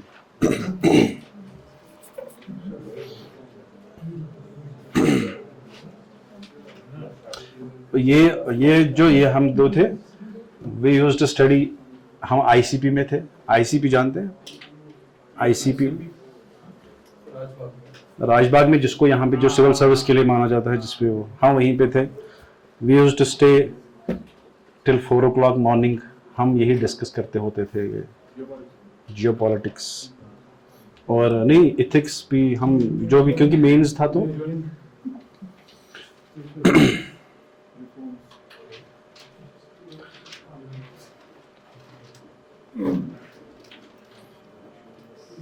किसी को कोई क्वेश्चन है इस बारे में? हाँ सर बोलिए। आपने बताया मुस्लिम लीग ने इसको बॉयकॉट किया था, किसको? इलेक्शन में उन्होंने पार्टिसिपेट किया था। तो वो उन्होंने बोला, देखो मैंने बोला पहले उन्होंने एक्सेप्ट किया, फिर उनको लगा कि नहीं हमारे साथ हम नहीं हो पाएगा। मैंने बोला पेपर कमेटी आपने लिखा किसी जगह? पेपर कमेटी ही नहीं इनको सबक सिखाया कि सर आपके साथ कभी डिस्क्रिमिनेशन, आपके साथ कभी ये नहीं होगा। और अब वहां तक, यहां तक आते आते जिन्ना को ये रियलाइज हुआ कि हमारे साथ हमेशा क्या होगी? डिस्क्रिमिनेशन। उसने तभी लास्ट में ये बोला कि जो यहाँ पे हिंदुस्तान, जो मुस्लिम हिंदुस्तान में रहेगा, इसको उम्र भर अपनी हिंदुस्तानी होने का सबूत देना पड़ेगा। क्या बोला? मुस्लिम्स को बोला जो यहाँ पे रहेगा उसको हमेशा क्या रहना देगा, उसको क्या देना पड़ेगा? आपको सबूत देना पड़ेगा आप हिंदुस्तानी हो, चाहे आप कितने साल से भी हिंदुस्तान में हो, आपको हमेशा देना पड़ेगा। तो ये it was realised by the, इससे पहले ही जिन्ना को टीबी हुआ था, उसने छुपाया। जब मैंने बोला वेवेल ने क्या, एटली ने क्या बोला था? एटली ने बोला था कि हम जून 1948 में देंगे। तो जिन्ना ने जल्दी ही डायरेक्ट एक्शन डे प्लान किया, क्योंकि उसको पता था कि मेरे पास कम टाइम है, मैं मर सकता हूं। जब ये 1948 इसको लगा कि नहीं तब तक मैं तो जिंदा नहीं रहूंगा, मुझे क्या करना चाहिए? जल्दी करना चाहिए। डॉक्टर को सजेस्ट किया, बोला कि किसी को नहीं बोलना कि मुझे कुछ प्रॉब्लम है, मुझे डिजीज है। अगर इनको पता चला तो ये इसी डेट पे रहेंगे, 1948 पे ही रहेंगे, ये हमें आज़ादी नहीं देंगे जल्दी। मैं नहीं चाहता इस डेट पे ये दे, ये जल्दी जल्दी दे। उन्होंने फिर 1947 में डायरेक्ट एक्शन डे, उनका प्लान कम्युनल वायलेंस हो गया, तो उन्होंने क्या आगे लाए 1 साल। अदरवाइज अगर यहां तक लाते तो इसने बोला था कि पाकिस्तान फिर नहीं बनेगा, क्योंकि मैं बीमार हूं, डिस्क्लोज मत करो। अगर इनको पता चला ये डिले करेंगे आज़ादी में और फिर पाकिस्तान नहीं बनेगा। फिर लास्ट में जब पाकिस्तान बना, फिर लेटर में उन्होंने डिस्क्लोज किया कि जिन्ना को ऐसे प्रॉब्लम थी। जिन्ना क्या हुआ फिर? ये जो माउंट बैटन आए थे, माउंट बैटन के प्लान के साथ, यही फिर यहाँ के गवर्नर जनरल ऑफ इंडिया बन गए, ठीक है? और पाकिस्तान का जो गवर्नर जनरल बना वो जिन्ना खुद रहे। ठीक है, first governor general of India is Lord Mountbatten. दूसरा जो पाकिस्तान का जो ये था पहला था वो था मोहम्मद अली जिन्ना। और फर्स्ट इंडियन जो यहाँ पे था, जो हमने वो राजा गोपालाचार्य जिसने सीआर फार्मूला दी थी, राजा गोपालाचार्य फर्स्ट इंडियन बन गया फिर as a governor general of India. फिर 1950 में सारा कॉन्स्टिट्यूशन फिर एनफोर्स हुआ, फिर बन गया यहाँ पे president of India. Got it?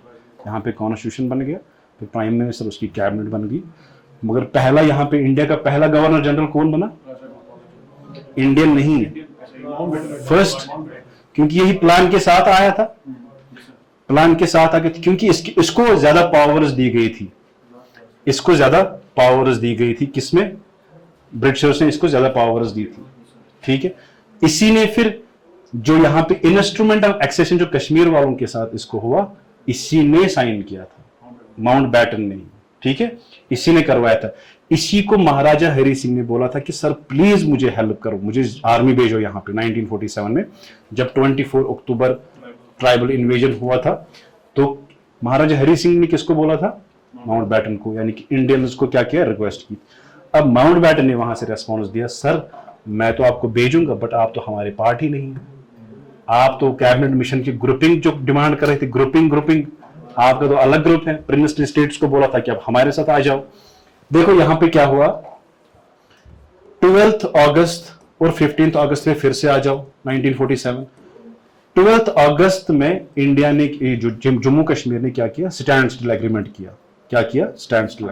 ना हम उसके साथ जाएंगे ना हम इसके साथ जाएंगे, हम we will explore the options, ठीक है। तो इसने क्या किया? इन्होंने कुछ डिसीजन नहीं लिया। 15 अगस्त भी हुआ, सितंबर भी हुआ, हम आते आते अक्टूबर में पहुंचे। अभी भी जम्मू कश्मीर कोई डिसीजन नहीं ले पा रहा, क्योंकि दे वर गिवन ऑप्शंस, आप किन के साथ जाएंगे? आप पाकिस्तान के साथ जाएंगे या आप इंडिया के साथ रहेंगे। मसला क्या हो गया? अक्टूबर तक जम्मू कश्मीर का महाराजा कुछ नहीं करते। अक्टूबर में ही फेस एक्सटर्नल इन्वेजन। अक्टूबर में ट्राइबल इन्वेजन पाकिस्तान से आ रहे हैं, आजाद कश्मीर से लोग आ रहे हैं, आजाद कश्मीर से नहीं पाकिस्तान से। फिर वो कवर करते करते आजाद कश्मीर उन्हें लिया, उन्होंने पुंछ लिया, पार्ट्स ऑफ राजौरी लिया, बारामूला तक पहुंचे, शेरवानी आया, उसने डाइवर्ट किया, अटैक इनको करना था एयरपोर्ट पे, फिर वो नहीं पहुंचे, शाल्टन तक यहां तक पहुंचे। पटना में पटना नहीं, पटन में ये बड़ा मसला हो गया। पटन में ही शेरवानी वहीं का था, बारामूला से आ रहे थे, वहां पे ही डाइवर्ट हुए थे लास्ट में। तो फिर वहां पे वायलेंस भी हो गया, बट एट द एंड वो यहाँ पे एयरपोर्ट तक नहीं आए, ठीक है, वो एयरपोर्ट तक नहीं आए। अब यहाँ ये जो महाराजा हरि सिंह थे, ये भागते भागते कहाँ पहुंचा? जम्मू पहुंचा। इसने अपनी बीवियों को लिया, चाहे 4 थी, रात में ही गाड़ियों को पैक करवाया, सारा सोना पैसा ट्रेजरी ऑयल जो भी था, खासकर तेल जो भी था, कहाँ लिया? जम्मू लिया। और यहां तब तक किसने लड़ा? शेख अब्दुल्ला ने। शेख अब्दुल्ला ने अपने यहाँ पे श्रीनगर में क्या था? लोकल मिलिशिया थी। क्या थी? लोकल मिलिशिया, यानी कि वो उनके पास छोटे मोटे हथियार थे। तब तक ये गए सामने किनको? इन ट्राइबल्स को, श्रीनगर से गए पटन की ओर, ठीक है। तो उन्होंने थोड़ा सा इसको डिफेंड किया। यहां से ये महाराजा हरि सिंह पहुंचते हैं जम्मू, ये पहली कॉल करते हैं दिल्ली, बोला कि मुझे यहाँ पे अटैक हो गया है, आप जल्दी आर्मी भेजो, अगर आप फौज नहीं भेजेंगे मैं सुसाइड करूंगा नेक्स्ट मॉर्निंग। किसने बोला? महाराजा हरि सिंह ने। अब वहां पे माउंट बैटन, ये थोड़ी आम आदमी था, माउंट बैटन था, उसने बोला सर ऐसे आर्मी नहीं भेजते हैं, आपको हमारे साथ क्या करना पड़ेगा? Instrument of accession. 24 को अटैक हुआ, 25 को भी अटैक हुआ, 20 यहाँ पे वीपी मेनन आ गए थे, उसने एग्रीमेंट किया था। 26 को क्या किया हमने? इंस्ट्रूमेंट ऑफ एक्सेशन साइन किया, और 27 को फिर इंडियन आर्मी यहाँ पे आती है। फिर यहाँ से होती है फिर जो वॉर, ये जो 1947 में, फिर उन्होंने आर्मी ने क्या किया? वो यहाँ से चले गए बारामूला तक, चलते चलते कुपवारा तक, यहाँ से पूंछ, मगर तब तक आधा उसमें चला गया था पाकिस्तान के अंदर। कुपवार के जो बॉर्डर एरियाज थे वो भी लॉस्ट किए थे। यहां तक कम से कम पूंछ के जो ब्रिज एक है, जो यहाँ पे ब्रिज है, जब रामबन को क्रॉस करते ब्रिज आता है बड़ा सा, रामबन के पास में जो एक सीमेंट का ब्रिज आता था, अब नया बन गया है, तो नेशनल हाईवे पे 44, वहां तक आए थे वो। आपको आ रहा है समझ? रामबन जब पहुंचते हैं, जो मार्केट को क्रॉस करते हैं, एक बड़ा सा ब्रिज आता है जो चिनाब को क्रॉस करता है बराबर, ये है ना, एग्जैक्टली चंद्रकोट से यहाँ ही पहले ही, चंद्रकोट और रामबन के बीच में, तो वहां पे वो वहां तक आए थे। पुंछ मार्केट में नहीं चले गए क्योंकि उन्होंने उससे पहले ही वहां का जो ब्रिज था, एक ब्रिज था जो दो हिस्सों को जोड़ रहा था, उसने डिस्ट्रॉय किया, तो वो नहीं आ पाए अंदर, वरना पुंछ भी पूरा चला गया। हाँ, more than half of the Poonch क्या चला गया पाकिस्तान में, इसीलिए वहां पे भी पुंछ है, इंडिया में भी पुंछ, ठीक है। मगर साइन किसने किया instrument of accession? Mountbatten. Got it? लिखिए अब सोशो रिफॉर्म्स।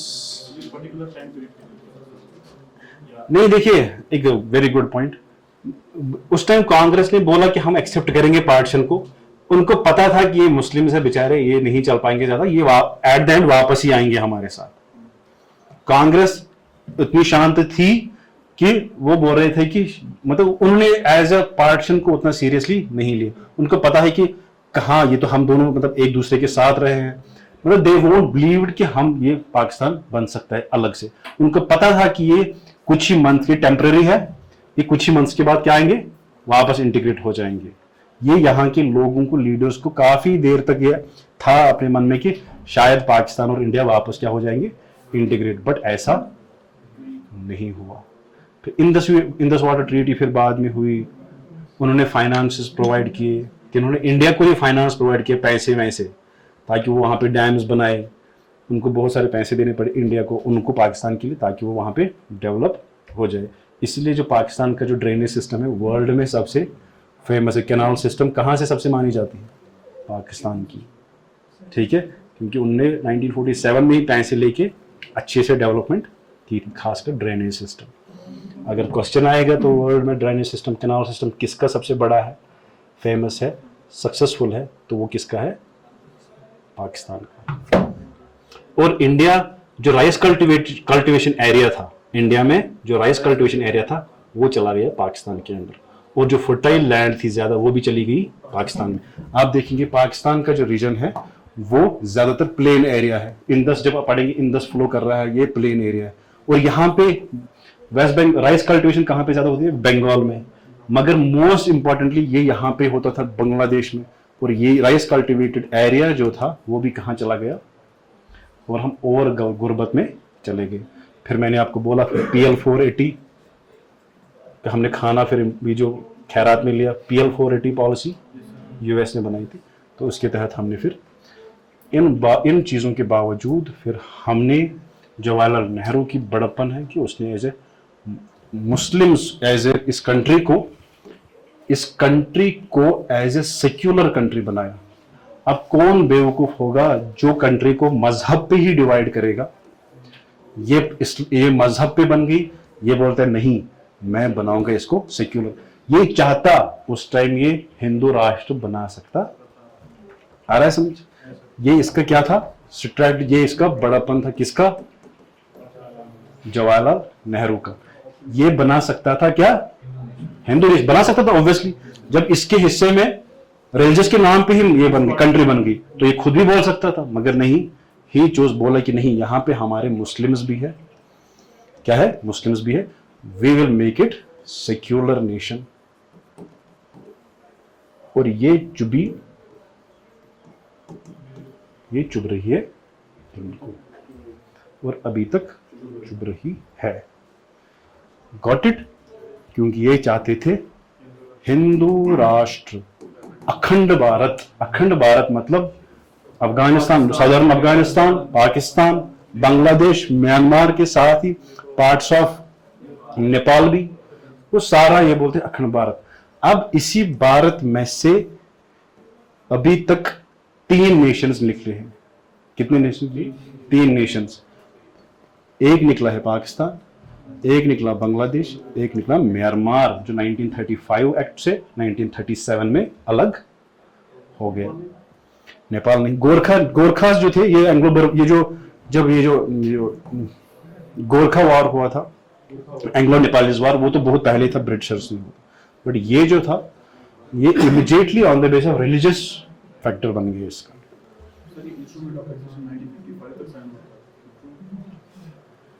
नहीं, जो मैंने बुक पढ़ी है एलिस्टर लैम्ब की एक बुक है, मैंने बोला उसका नाम आपको। एलिस्टर लैम्ब एक बंदे हैं, एलिस्टर लैम्ब, उसने एक बुक लिखी है कश्मीर द डिस्प्यूटेड टेरिटरी। ये आपको नहीं मिलेगी, अगर मिलेगी भी ये आप नहीं खरीद पाएंगे। क्यों? क्योंकि इसके रेट जो है 34,000। अगर ये डिस्काउंट हो रहा है तो कभी कभी ये डिस्काउंट होता है इस पे, तो ये 15,000 के आसपास रहती है। बट मैंने खरीदी नहीं, मैंने PDF निकाली और मैंने प्रिंट की। ठीक है। और ये मैंने रिकमेंड की थी, एक फेमस लेडी है कश्मीर की, मैंने उसको एक दिन बोला मैम आप मुझे एक रिकमेंड ऑथेंटिक सोर्स में, जो कश्मीर के रिलेटेड बहुत सारी बुक्स है, आप मुझे एक ऑथेंटिक बुक दे दीजिए। ठीक है। तो उसने बोला बेटा, आप भी जानते होंगे, नाम लेना ठीक नहीं रहेगा। शी टोल्ड मी बेटा if you want authentic account of the Jammu and Kashmir, read Kashmir the disputed territory. और ये गवर्नमेंट ने पहले ही बैन की थी। लास्ट ईयर 22 बुक्स का बैन लिस्ट आया था रिसेंटली, तो उसमें और ये भी एक क्या थी, बुक थी। और एक बुक थी आज़ादी, एक बुक है, ये भी बैन है, और अरुंधति रॉय की। और तीसरी बुक जो मैं रेफर करता हूँ मोस्टली, वो है एक बुक है साइलेंट कू। क्या है? साइलेंट कू, जेम्स जोसेफ है कुछ, बट ये मेरे पास बुक है, ये मैंने खरीदी है। बट ये भी मैंने खरीदी थी उससे पहले, उसके बाद में ही बैन हुई। और ये मैंने PDF निकाली, मुझे लगता है कि they give most authentic source. ये डिटेल मगर देती है कहां तक, 1990 तक। और ये बुक लिखती है कि it is not properly sure कि इंस्ट्रूमेंट ऑफ एक्सेशन साइन हुआ था या नहीं हुआ, क्योंकि उस टाइम इतना क्योस हो गया, क्योंकि आधे दिल्ली गए, आधे जम्मू आ रहे थे, आधे जम्मू जा रहे थे, आधे श्रीनगर आ रहे थे। तो पूरे इस क्योस में पूरा समझ नहीं आया कि कैसे क्या हुआ। इसने बोला, इसी ने उस बुक में लिखा है कि शेख अब्दुल्ला साहब जो है, जो भी यहाँ पे NC के मेंबर्स होंगे, आई एम सॉरी टू से, शेख अब्दुल्ला साहब उसने अपनी फैमिली को यहाँ से लिया 2 दिन पहले ही, 24 को ही वो चले गए थे। उसने अपनी फैमिली को नागपुर में रखा। कहाँ पे रखा? नागपुर में। अपनी फैमिली को यहाँ से निकाला, कहाँ पे रखा? नागपुर में, शेख महमूद अब्दुल्ला ने। और 3 दिन के बाद यही शेख महमूद अब्दुल्ला 30 को ये बनते हैं chief emergency officer Jammu and Kashmir के। क्या बनते हैं? और ये NC के स्पोक्स पर्सन इधर ही हैं। ठीक है, ये NC के स्पोक्स पर्सन भी है और इनको रिप्रेजेंट करते हैं बहुत प्लेटफॉर्म्स पे। बट जो सच है वो सच है। I can't help my self कि मैं झूठ बोलूं। Yes, cruel is more than yes. ठीक है। अब ये यहाँ पे बहुत सारी चीजें हैं। 30 को इसलिए खुद ही चीफ मिनिस्टर बन गए, यानी कि एडमिनिस्ट्रेटिव ऑफिसर बन गया, फिर ये प्राइम मिनिस्टर भी बन रहे हैं। फिर उसको थोड़ी सी नेहरू के साथ अनबन होती है। फिर 1953 में ये अरेस्ट होते हैं 1963 तक। ठीक है। फिर ये खुलते हैं, फिर बोलते हैं सॉरी वो ये हम भारतीय हैं, हम सब भारतीय हैं। ठीक है। मगर एट द 1947 में इसका रोल जो था बिल्कुल नेहरू के साथ था। And he wanted Kashmir to be the, इसको नेहरू बोलता था कि आप मेरी शैडो है कश्मीर में। अब देखिए कश्मीर का भी बदकिस्मती देखिए। हरी सिंह ने, मैंने बोला स्टैंड स्टिल एग्रीमेंट किया था 12 अगस्त को। अब यहां से शेख अब्दुल्ला जो थे ये लीडर बन गए थे, मगर he was approached by Jawaharlal Nehru continuously, आ जाओ आप इसको। इसने शेख अब्दुल्ला को बहुत इंपॉर्टेंस दी, यहां तक कि इसको ऑल इंडिया स्टेट कॉन्फ्रेंस जो है, प्रिंसली स्टेट कॉन्फ्रेंस, उसका प्रेसिडेंट बनाया। किसको? ऑल इंडिया लेवल पे किसको बनाया? ये 1946 की बात है, अभी आजादी नहीं हुई थी। मतलब इतनी इंपॉर्टेंस दी किसको? अब जब ये क्वेट कश्मीर मूवमेंट इसने स्टार्ट किया 1944 में, हाँ 1944 में, तो ही वॉज अरेस्टेड। इसको अरेस्ट किया, इसको बचाने कौन आ गया? और इसको भी अरेस्ट किया गया। बट एट द एंड मगर इसने लड़ा। मुझे लगता है 1946 में क्वाइट कश्मीर मूवमेंट कब हुआ था? 1946। Let it be, quite Kashmir movement के तहत इसको क्या किया था? अरेस्ट किया गया था। इसको बचाने कौन आ गया? और ये शेख अब्दुल्ला साइलेंटली अफेक्शनली डेवलप होगी किसके साथ? इसको पता है कि इंडिया के साथ ही हमें रहना है। अब इसको क्या किया?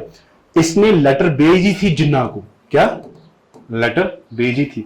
मगर जिन्ना ने उसने पूरा रेस्पॉन्ड नहीं किया। क्यों? उसको पता था इनकी कशीर बचे सारी मुसलमान, अगर इलेक्शन गए ये किसके साथ रहेंगे? हमारे साथ। ऑब्वियसली जिन्ना उस आत्म मजस मज कि कशीर सारी मुसलमान अगर वोटिंग गए, जैसे नॉर्थ वेस्टर्न प्रोविंस फ्रंटियर में वोटिंग जो प्लेबसाइट हमने किया अभी रेफरेंडम, और आसाम सहला डिस्ट्रिक्ट में उन्होंने बोला कि हम पाकिस्तान के साथ रहेंगे, वो पाकिस्तान के साथ चलेंगे। उनको पता था कि अगर पाकिस्तान कश्मीर में प्लेबसाइट हुआ, कश्मीर किसके साथ रहना चाहेंगे? अर्धशीत लीडर हिंदू, महाराजा हरी सिंह अर्धशीत हिंदू, मगर ये जो पॉपुलेशन है वो तो मुस्लिम है, वो ऑटोमेटिकली किसके अंदर जाएंगे? पाकिस्तान के साथ। ये जिन्ना को ख्याल था, बट ये ख्याल इसने तोड़ा। जिन्ना सिर्फ एक ही बार आया है कश्मीर, 1944 में। कब आया है? अदरवाइज इसको यहां पे बार बार, अगर ये if he was serious about Kashmir he would have come multiple times, है ना? बट ये इसी मजे में रहा क्योंकि यहाँ पे सारे मुस्लिम्स हैं, ये इवेंचुअली अगर वोटिंग होगी तो इसके साथ आएंगे। बट यहाँ तो जिन्ना ने ऑलरेडी लीडर को ही अपने साथ रखा था। क्या रखा था? अपने साथ रखा था। तो eventually he developed a good bond. इसके प्रति इसको नफरत नहीं, he did not like it the Jinnah did not like it the Sheikh Abdullah. इस दूरी की वजह से it was the Kashmir that suffer. Got it? ये मसला था। इसने रेस्पॉन्ड नहीं किया था। आधे बोलते हैं कि इसकी एरोगेंस ने ही कश्मीर को लूज किया इससे। Otherwise Pakistan would be, Kashmir would have been the part of, but his arrogance proved fatal for both India, Pakistan and Kashmir. ये था थोड़ा सा। अब 2 साल के बाद इसने बोला, देखिए आई एम सॉरी कि थोड़ा सा हम ये हो रहे हैं, बट इट इज ऑल्सो क्योंकि कश्मीर के ये इसी 1947 के आसपास में है कि it is important to know यहां पे क्या हुआ। देखिए यहां पे क्या हुआ। अब आहिस्ता आहिस्ता यहां पे आप, ये बुक्स में आपको काफी टाइम लगेगा समझने में, इंटरप्रेट करने में, क्योंकि इसमें बहुत सारे इंटरमिंगल्ड जो इवेंट्स है, काफी टाइम लगा मुझे समझने में। आप मेरे से इंटेलिजेंट है, उसमें कोई शक नहीं है, बट फायदा क्या है टाइम जाया करना? अगर मैं डायरेक्टली बोलता हूं, मुझे टाइम लगता है पढ़ने में, आपको उतना टाइम नहीं लगेगा। अब देखिए यहां पे शेख अब्दुल्ला था, यहां पे एक साइड से जवाहरलाल नेहरू था। अब शेख अब्दुल्ला और इसकी भी अच्छी दोस्ती थी। इसने बोला कि हमें अपनी स्टेट के लिए कंसेशंस दे दे। क्या दे दे? हमें कुछ स्पेशल स्टेटस दे। नेहरू ने बोला मैं दूंगा। आर्टिकल 305 बोला कि आपको क्या मिलेगा? स्पेशल स्टेटस मिलेगा। ठीक है, फिर दिया गया हमें आर्टिकल 305, और इसी आर्टिकल 305 जब नई कॉन्स्टिट्यूशन में आ गया तो आर्टिकल 370 बन गया। ये गोपाल कृष्ण अयंगर साहब ने,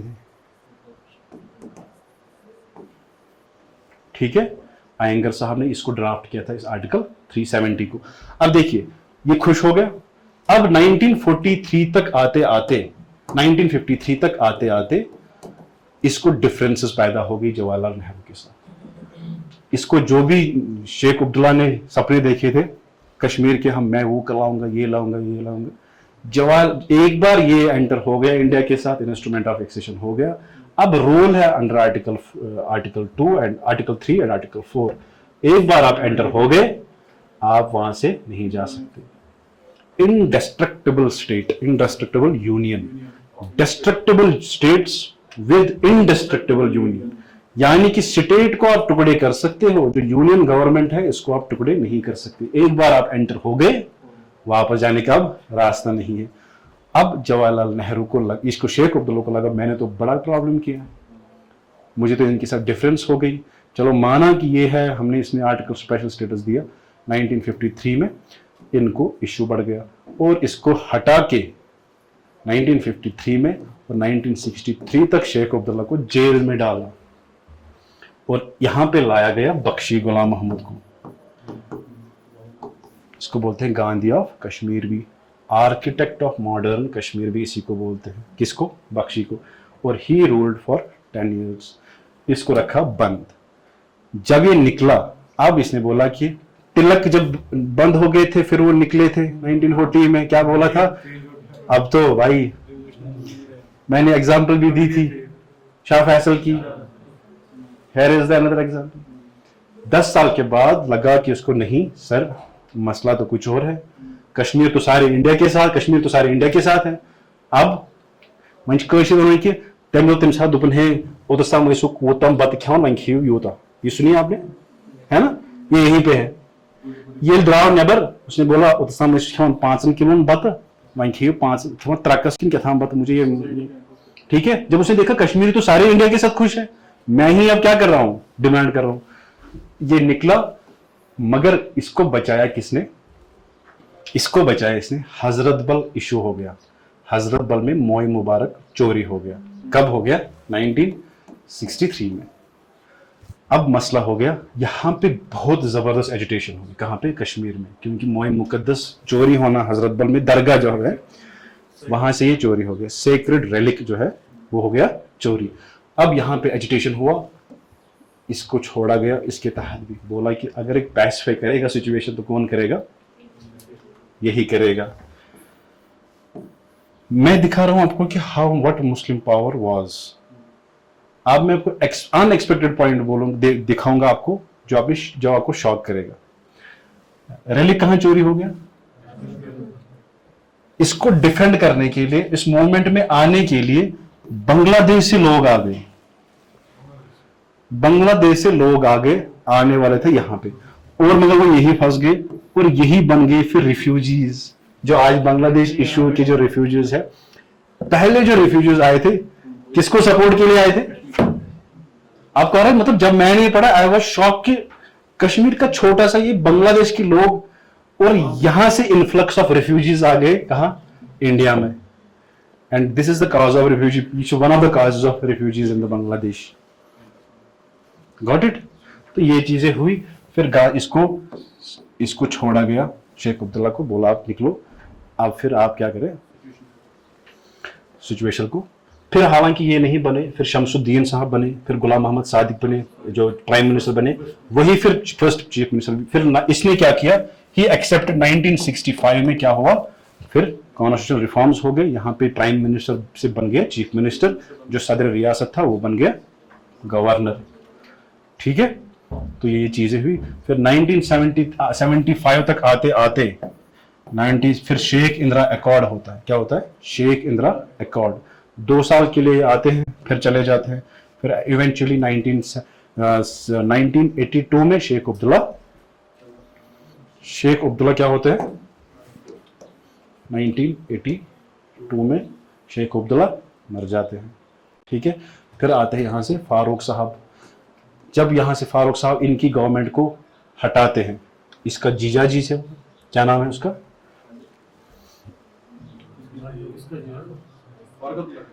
फारूक अब्दुल्ला का जीजू,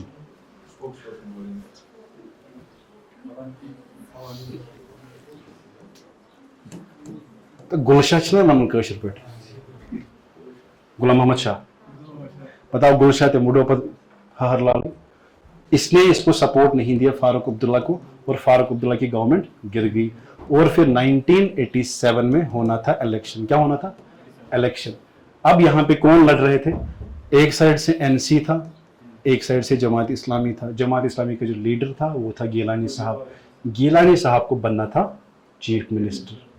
क्या बनना था, मैं जस्ट रैप अप कर रहा हूँ लास्ट में, हम इस सिचुएशन पे क्यों पहुंचे, that's why I wanted to say, sorry to say at the end of the people, Kashmir of the ये छोड़ो इसको, जमात इस्लामी।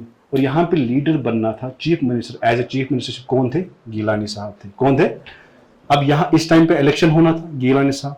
और लाल चौक से कौन लड़ रहे थे, सलाउद्दीन, ठीक है, हाँ वही सलाउद्दीन। आप ज्यादा पीछे चली थी, सलाउद्दीन अय्यूबी वो दूसरे थे। Got it. यहाँ पे जो भी आप मेजर मिलिटेंट्स देख रहे हैं, दे वर द रिप्रेजेंटेटिव्स, उस एमएलए शिप के लिए लड़ रहे थे। यानी कि हमेशा गिलानी साहब नहीं चाहते थे कि वो पाकिस्तान हमेशा नहीं चाहते। He has been the MLA as well. Gilani साहब was a part of the political system. देखिए यहाँ पे क्या हुआ, जब 1987 इलेक्शन हुआ, क्या हुआ, इलेक्शन हुआ, तो यहाँ पे मसला ये हुआ, इलेक्शन हुआ तो इस इलेक्शन में होगी रिगिंग। क्या हो गई, रिगिंग। यहाँ पे जो जमात इस्लामी थे इन्होंने जीता था, आधे बुक्स लिखा था उन्होंने जीता था। अब ये डोल बजा के घर गए हमने जीता, वो ये इलेक्शन रिजल्ट आ गए, इलेक्शन रिजल्ट आ गए, वहां तो ये सक्सेसफुल हुए। आ रहा है समझ, जो हार के गए, एनसी वाले हार के गए, घर में बैठे, अब सुबह जब रिजल्ट डिक्लेयर हुआ दे आर द विनर्स। अब जो यहां से डोल लेके गए थे जमात इस्लामी वाले, वो क्या हो गए, वो हो गए। अब देखिए यहां पे ट्विस्ट आ गया। अब जो ये जमात इस्लामी वाले थे, जमात इस्लामी जो है उन्होंने की यहां पे start armed struggle, armed struggle. आधे चले गए पाकिस्तान, आधे यहीं पे रहे, उन्होंने यहाँ से ट्रेनिंग ली, वापस आ गए। तावीशुदा पर 1989 के बाद यहाँ पे कश्मीर में हालात ख़राब हुए, फिर ये वापस आए ट्रेनिंग होके, कहाँ पे, कश्मीर में। यहाँ पे फिर मिलिटेंसी फॉर्मली स्टार्ट हुई जो अभी तक चल रही है। अब मेन रीज़न पता है क्या हुआ, अब rigging in the election and the corrupt behaviour of the election commission at that time and the policy of Farooq Abdullah. इनके पीछे जो थे वो थे आपके फारूक साहब जो थे। और इसी के साथ 1989 में फिर पंडित्स का एग्जोडस हुआ, यहाँ से चले गए, मिलिटेंसी पीक पे चली गई थी और वो यहाँ से भाग गए। और फिर 6 साल के लिए गवर्नर रूल रहा 1990 से 1996 तक। 6 साल यहाँ पे क्या था, गवर्नर रूल था 1996 तक। ठीक है, ये थोड़ा सा ये था, बट मेन रीजन क्या था, रिगिंग इन द इलेक्शन। और अभी तक फिर कन्वर्ट हुए डिमांड्स, हमें सेल्फ गवर्नमेंट दे दो, हमें सेल्फ डिटर्मिनेशन जो यहाँ पे प्लेबिसाइड करो, दैट वाज बाद में डिमांड होगी, मगर असली में काज क्या था, rigging in the election of 1987। जो अब ये है, अब यहां पे जिहाद पे कंसेप्ट आ रहा है। मैं सिर्फ लिमिटेड ही बोलूंगा, ठीक है। कश्मीर के जिहाद का, जो जिहाद फॉर एग्जांपल बोल रहे हैं, जिहाद concept it's for the sake of knowledge. एक तो रिलीजियस है। अब यहां जो लड़ रहे थे ये क्या था, मैं पहले एक मिनट मैं आपको क्लियर बोलूंगा। पॉलिटिकल में मैंने बोला पॉलिटिकल रीजन से they were the part of religion. जिहाद कब बनता है, जब हम शरिया लॉ अडॉप्ट करना चाहते हैं, शरिया लॉ को इंप्लीमेंट करना चाहते हैं। नेशन पॉलिटिकल सिस्टम हमारा कैसा होगा, शरिया लॉ। और ये जो था, ये due to rigging of election, self determination. अब इनमें से, दोनों में से, अब जिहाद किसको बोलेंगे,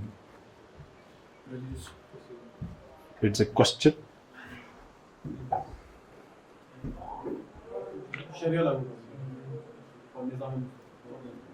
जरा यहाँ पे आपको नहीं लग रहा है कि यहाँ पे क्वेश्चन मार्क बन रहा है, बट अब यहाँ पे अगर हम देखेंगे for example militants perspective, militants perspective से देखेंगे,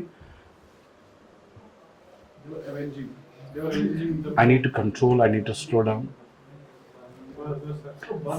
नहीं देखो, इट्स अ पॉलिटिकल, दोनों काज हो सकते हैं, दोनों काज हो सकते हैं कि किस लिए लड़ सकते हैं। तो फिर यहाँ पे जंग हो, and I am not for the violence. मगर ये चीजें देखो हमेशा, यू शुड देखो, जो सोक्रेटिस थे, he was executed because he asked the question. Question में इस्लाम में भी आप क्वेश्चन कर सकते हैं कि खुदा है या नहीं। It's just a question. I am student, I am just trying to understand कि क्या चीजें थी। As a mentor I have to provide you the knowledge, rest it is upon you to get to the books and reverify it and correct me. ठीक है। Social reforms movement,